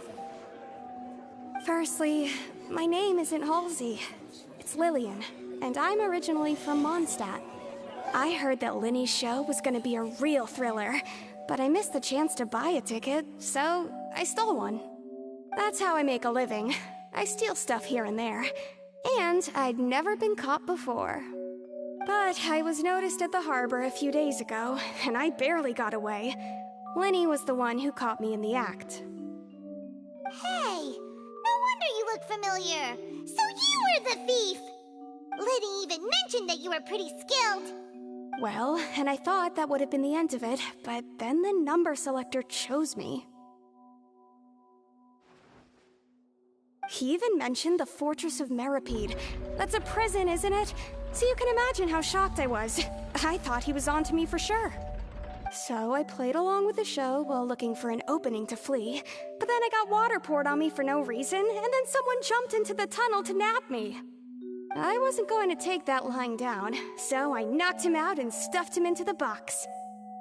There was nowhere to run from there, though, so I had to change my clothes and hide in a box containing performance costumes. I slipped out after the first guard arrived at the scene and continued hiding inside the opera house. Can a person even hide in there?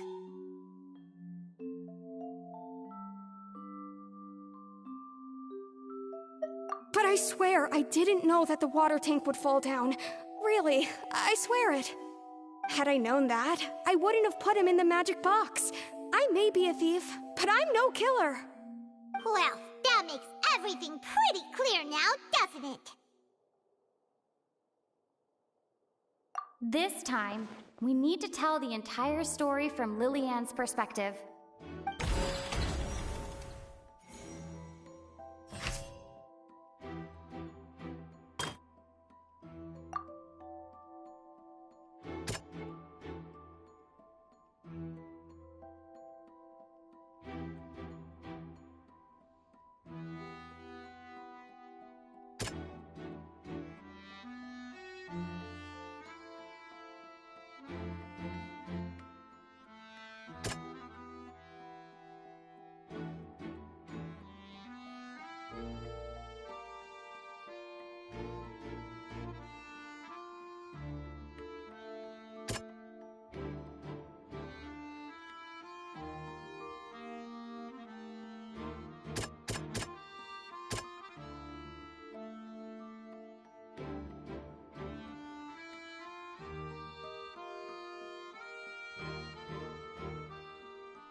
The strange sound wasn't from a fight.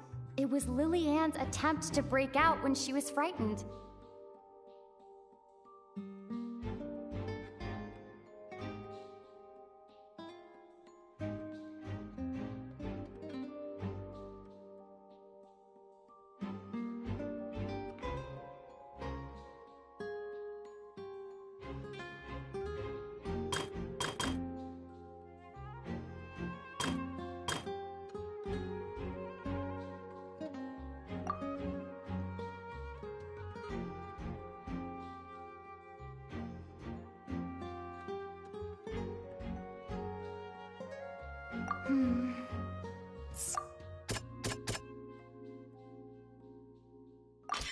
The flower vase was not broken to cover anything up, but was smashed during the struggle between Lillian and Cowell.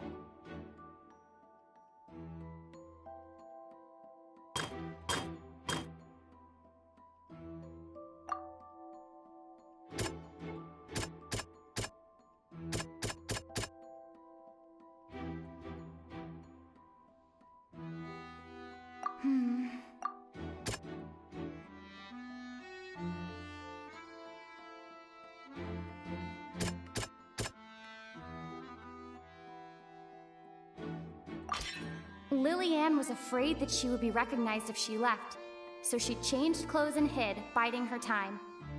Just what one might expect of an experienced thief. And it's Ace Detective Paimon time!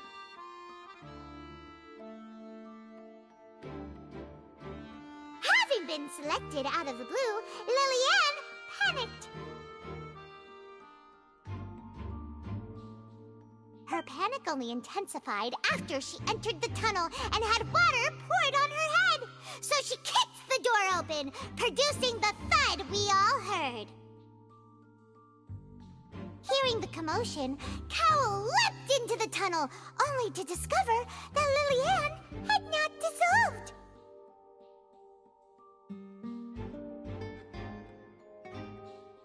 He did not know that Lillian was not from Fontaine, but was a thief who made her way in by stealing a ticket.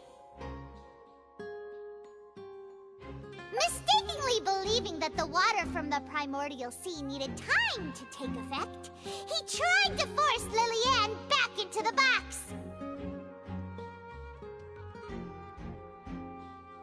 The two broke the flower vase during the struggle, but Lillian came out on top, knocking Cowell out and putting him in the box. With no way of escaping, she changed her clothes and hid in the costume trunk until the performance ended.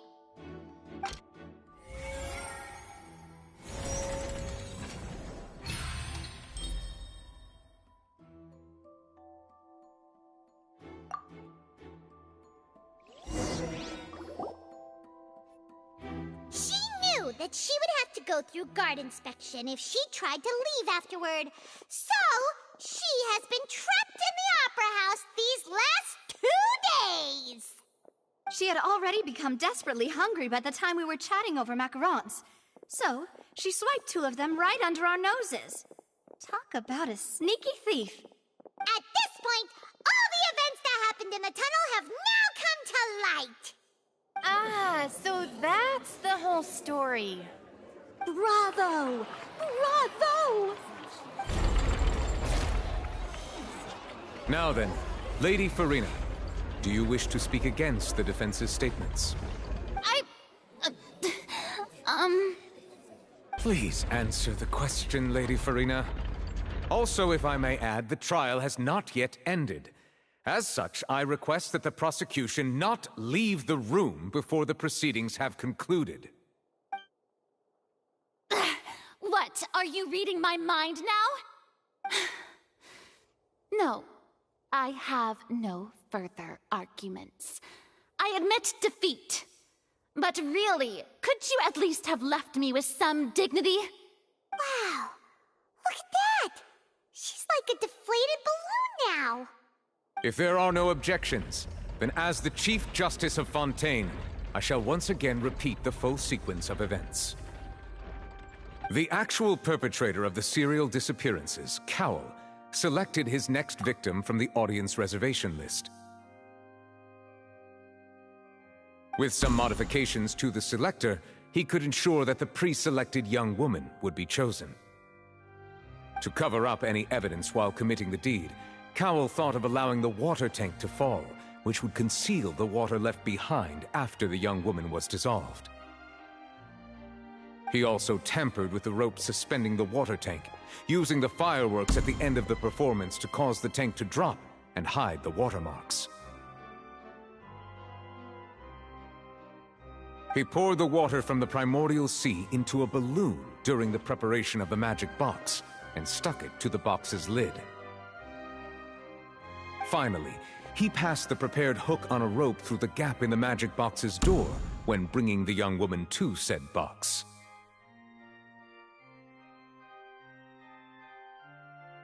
When the magic trick officially began, the box containing the woman was lowered into the tunnel, tightening the hook rope and bursting the balloon containing the water.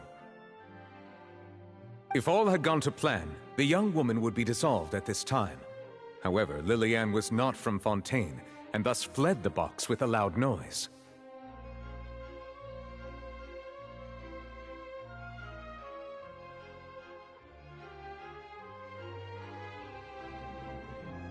Realizing that there was trouble, Cowell entered the tunnel and met Lillian.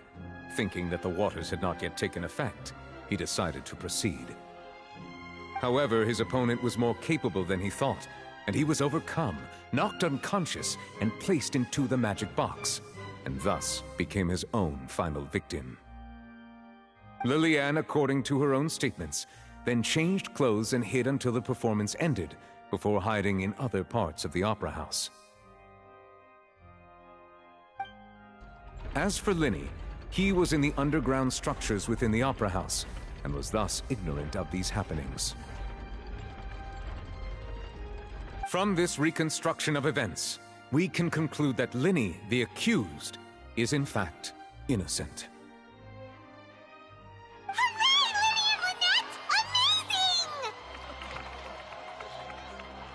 While there is much in Linny and Lillian's conduct that should still be investigated separately, this case, at least, can be handed over to the Oratrice to make the final decision.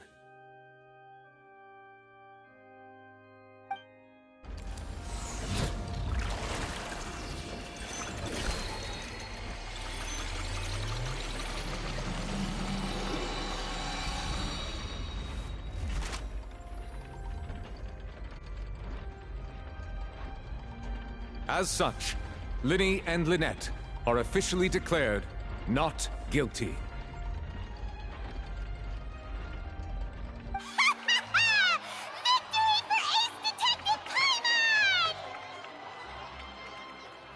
Great work, partners.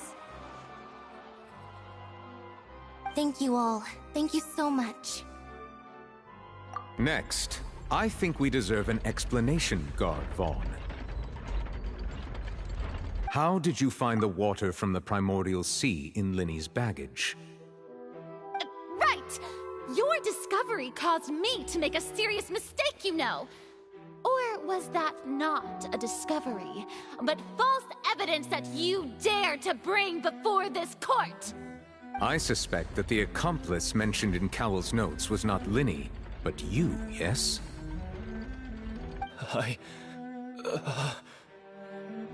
I'm sure you know what you must do to lessen your sentence. Speak quickly! Unless you want to earn yourself a one-way ticket to Coupon Town. I was just following orders. We were supposed to place blame for the serial disappearances onto Linny, and thus cause suspicion to fall on the Fatui. The higher-ups said this was the best opportunity to do so. And now that your plan has fallen through, and the secrets of the water have been revealed, you have become a liability to said higher-ups, yes? Therefore, you would be wise to tell everything you know and seek the protection of the guards. Yes, I'll tell you everything I know. Our boss discovered that the water can cause people to dissolve. It can also be made into a potion, which when extremely diluted, can cause people to experience unforgettable exhilaration. We've been in this business for a while now, and have made decent mora off it. The disappearances were also the boss's idea. I mean, this is the boss we're talking about. The...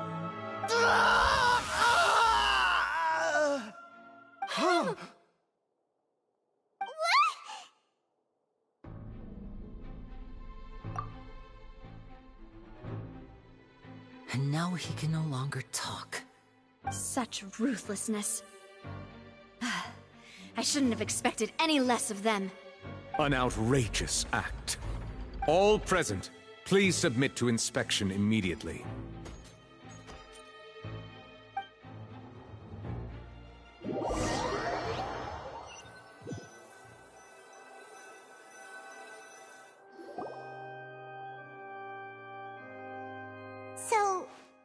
we're just going back now? That's true, but... Traveler, Paimon, please wait.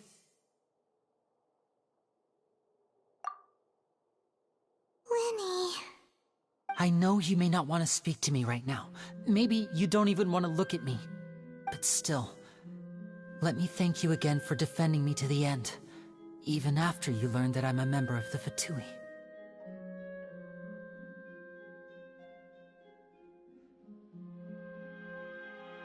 I guess. But regardless, I'd like the opportunity to set things straight. I didn't approach you with any ulterior motives or ill intent. I've spoken to you as myself, just plain Linny this entire time. As for why I'm a Fatus, it's because the goals of the House of the Hearth align with those of an orphan like me. That's all. That was how Father, who you might know as the Knave, approached recruiting us back then too. The Knave? The one who controls the House of the Hearth? She's your father? That's right. And since we're here, I was wondering, would you mind hearing a story? It's about my past. Back when our parents first died, Lynette and I were left wandering the streets. To survive, I took to surreptitiously observing an older street performer who did magic. It took me several days to figure out how he pulled off his amazing tricks. I took my sister through several streets until we found a crowded corner, and we began to perform magic tricks there. To my surprise, we proved to be pretty popular, and we could at least stop worrying about where our next meal would come from for a time. But I didn't want my sister to remain a street rat together with me forever. Before long, an aristocrat came to me and claimed that he wished to take us in after watching my performances. So you went from orphans to nobility just like that? That was how we felt at first too. As if fate was on our side and we could say goodbye to those painful days. But I gradually discovered that while we were called foster children, he was really after my talent for magic tricks. He would constantly take me to all sorts of banquets to garner attention, which he would then use to expand his social circles. That doesn't seem too bad either. Better than roaming the streets at any rate. It took a while for me to realize just how dark his heart really was. After one particular performance at a banquet, I discovered that Lynette was not on the same return vehicle as me. I waited a long time after we returned home, but she did not come back. I went to that noble's bedroom and asked him about her whereabouts. The answer he gave me was, she caught the eye of the most eminent person at the banquet, so I sent her over as a gift. I mean, you'll be able to perform your magic regardless of who your assistant is, yes? Oh no. So he was gonna... But wouldn't Fontaine's laws deal with such people? As far as outsiders are concerned, this is a relationship akin to adoption or foster care, and they have their ways of escaping the eye of the law. I managed to ferret out the location of the mansion of that so-called eminent person and hurried through the night. But by the time I leaped over the walls, avoided the guards, and made my way in, all I saw was the moonlit ground covered in blood, and the knave standing there in the darkness. So, she'd already taken care of that guy. That's right. She had rescued my sister before she could come to any harm, and had even discovered several girls hidden in a basement, all of them orphans. Father, I mean, the knave, might have seen something in me, and so she made me an offer. The House of the Hearth welcomes you, for your interests align with ours. Here, none will ever betray you. Indeed, betrayal shall never be permitted here. I was hesitant to trust her. I mean, I had just been betrayed by nobles. But she was also quick to destroy the noble who had taken us in at first, giving us back our freedom. Oh, so that's how the two of you joined the House of the Hearth. She has her own plans. She has gained permission from the Sarita to first use the Gnosis' power when she obtains it. She plans to use it to find a way to break the prophecy and save Fontaine. So, she believes in that prophecy too? That's right. The whole House of the Hearth is currently working to combat that crisis.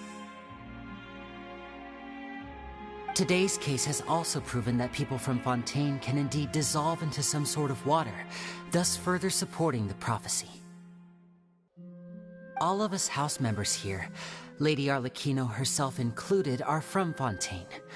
We won't give up on defending our homeland. To us orphans, the only connection we have left to this world, apart from our family, is our homeland. So, from small deeds like distributing magic pockets to huge schemes like stealing a Gnosis, everything is aimed at dealing with that prophecy. It's all right. I understand. The only thing I can do is relate all this to you. I just hope you can understand that even as a member of the House, I have never stopped making my own decisions, and that I believe what I'm doing is right. If you should need anything at all in the future, feel free to find me. I will do my best to help you, as plain Linny.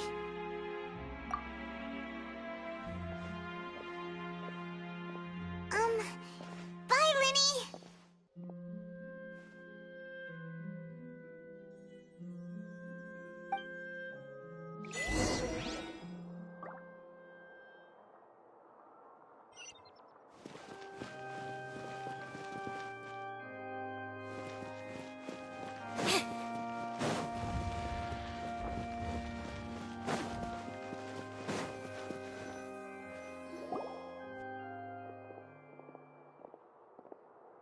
Hey there. What was with the disappearing act you pulled right as the trial ended? Were you looking for us, Navia? Well, this whole thing isn't exactly over, is it? I do feel that we're getting closer to solving the serial disappearances case, though. Don't you think so, too? Huh? What's wrong, my dear partner?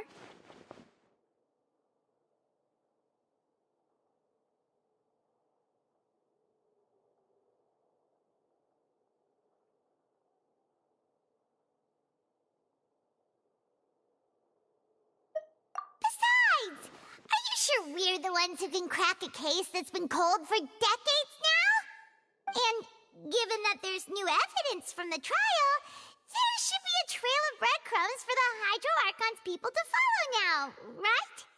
Ah. I see. Well, I won't lie. I'm a little shocked to hear that from you.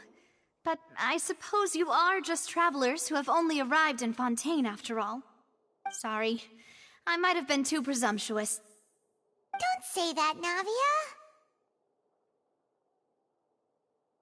Ah, and we were having so much fun investigating with you, too. It was like having new waters flowing into a stagnant mire, causing new hope to spring forth, and the reflection in the murk to become clearer. Sorry about that. I'm a bit prone to nostalgia. Don't mind me. Wait, shall we have a farewell meal? You know, to commemorate our time as partners? Huh? Do we really need to get that formal? Well, guess you really did treat us as partners, huh? Well, I'd just like to have a proper ending to every important memory. That way there are no regrets later. Anyway, it would just be a meal, so it shouldn't take up too much of your time. You don't have to twist Paimon's arm. If Boss Navia's treating, count Paimon in! Oh, wonderful. In that case, why don't we return to the Court of Fontaine and head to the Hotel de Boer? I believe we'll make it just in time for dinner. All right then, let's have our farewell meal!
Ad Astra Abyssosk.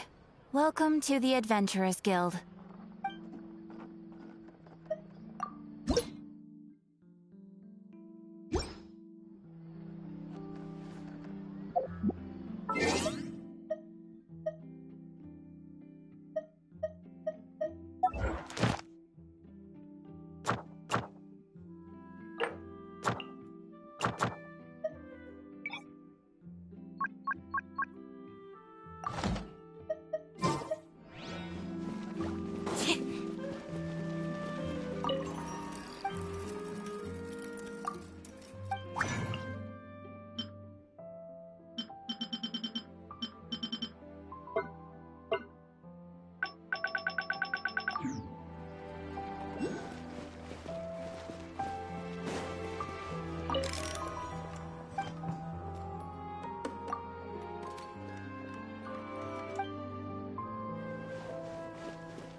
piece of cake.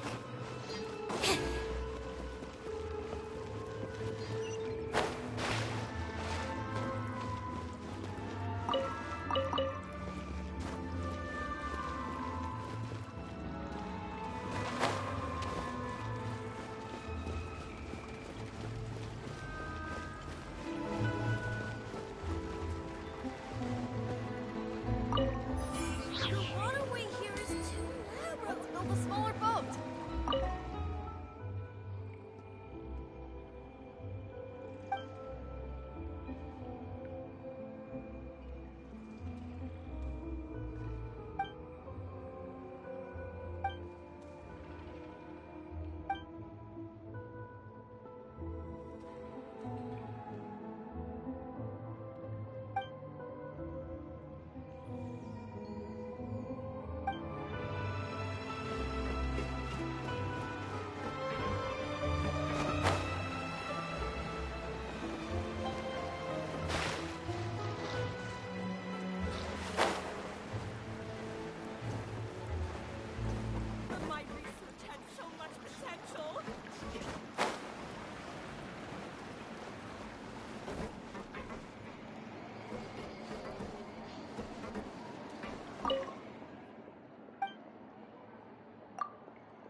Hold the line!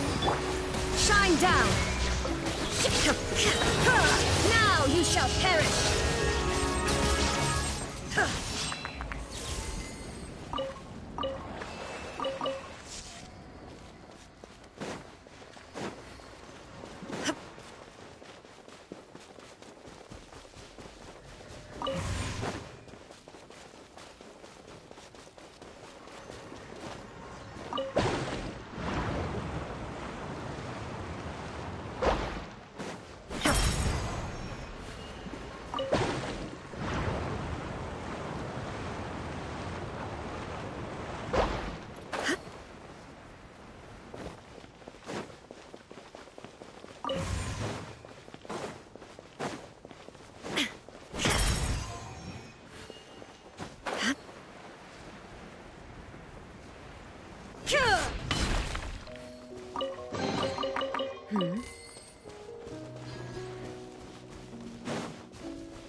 Illusion shattered!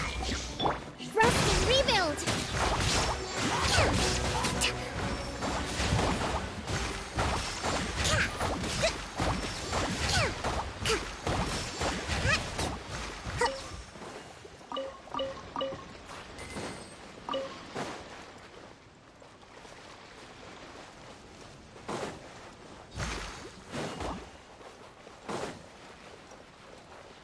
Hold the line!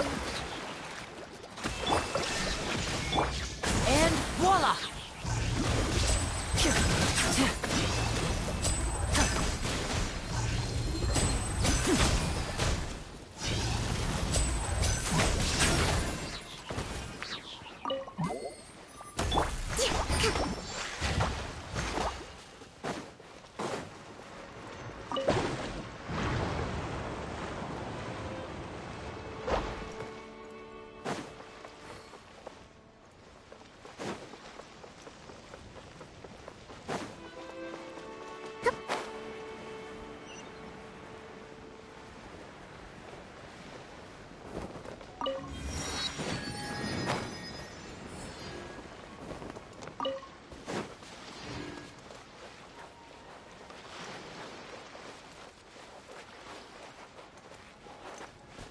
Let's move out.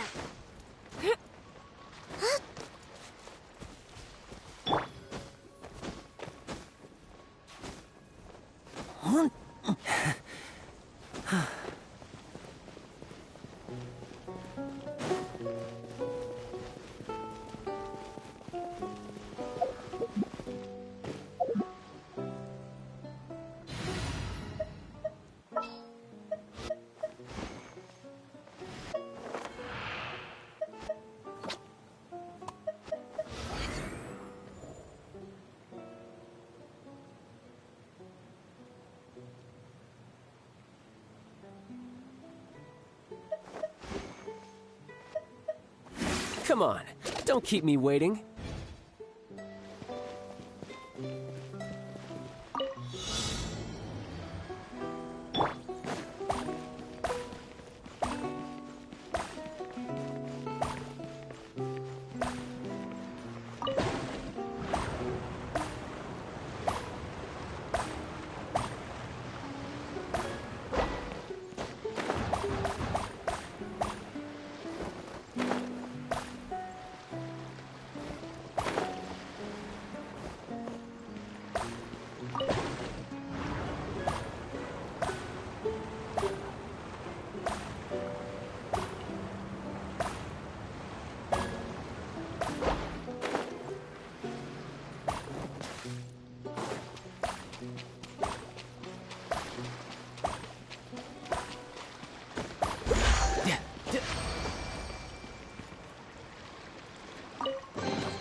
Not bad.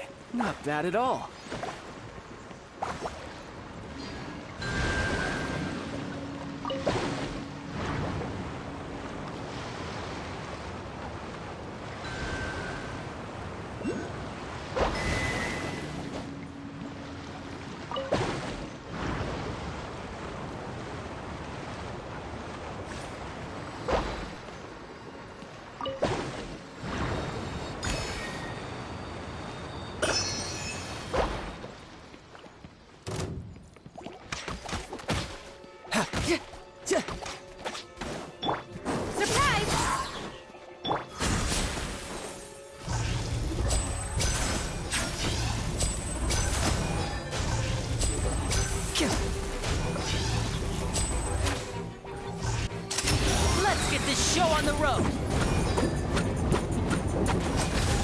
Step right up.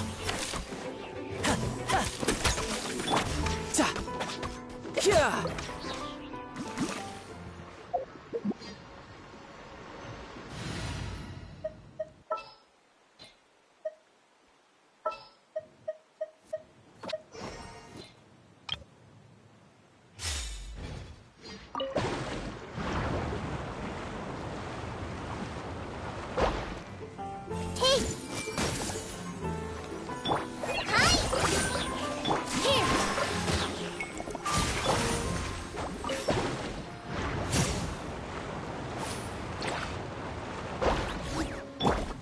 I see everything. Go! Yeah! Right this off the side! With all my strength! Let me help you out this side.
Wow, what a lovely surprise.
Is it time for me to join you?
it.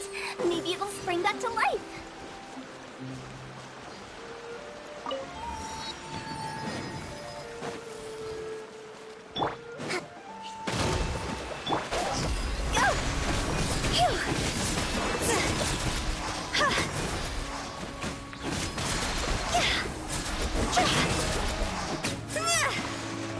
Harden up.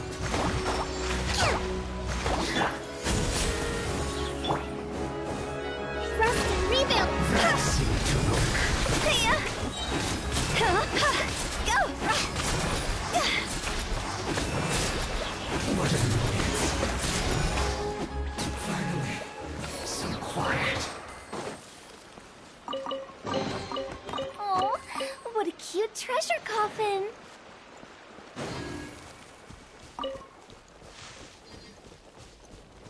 Phew.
should make the most of these supplies.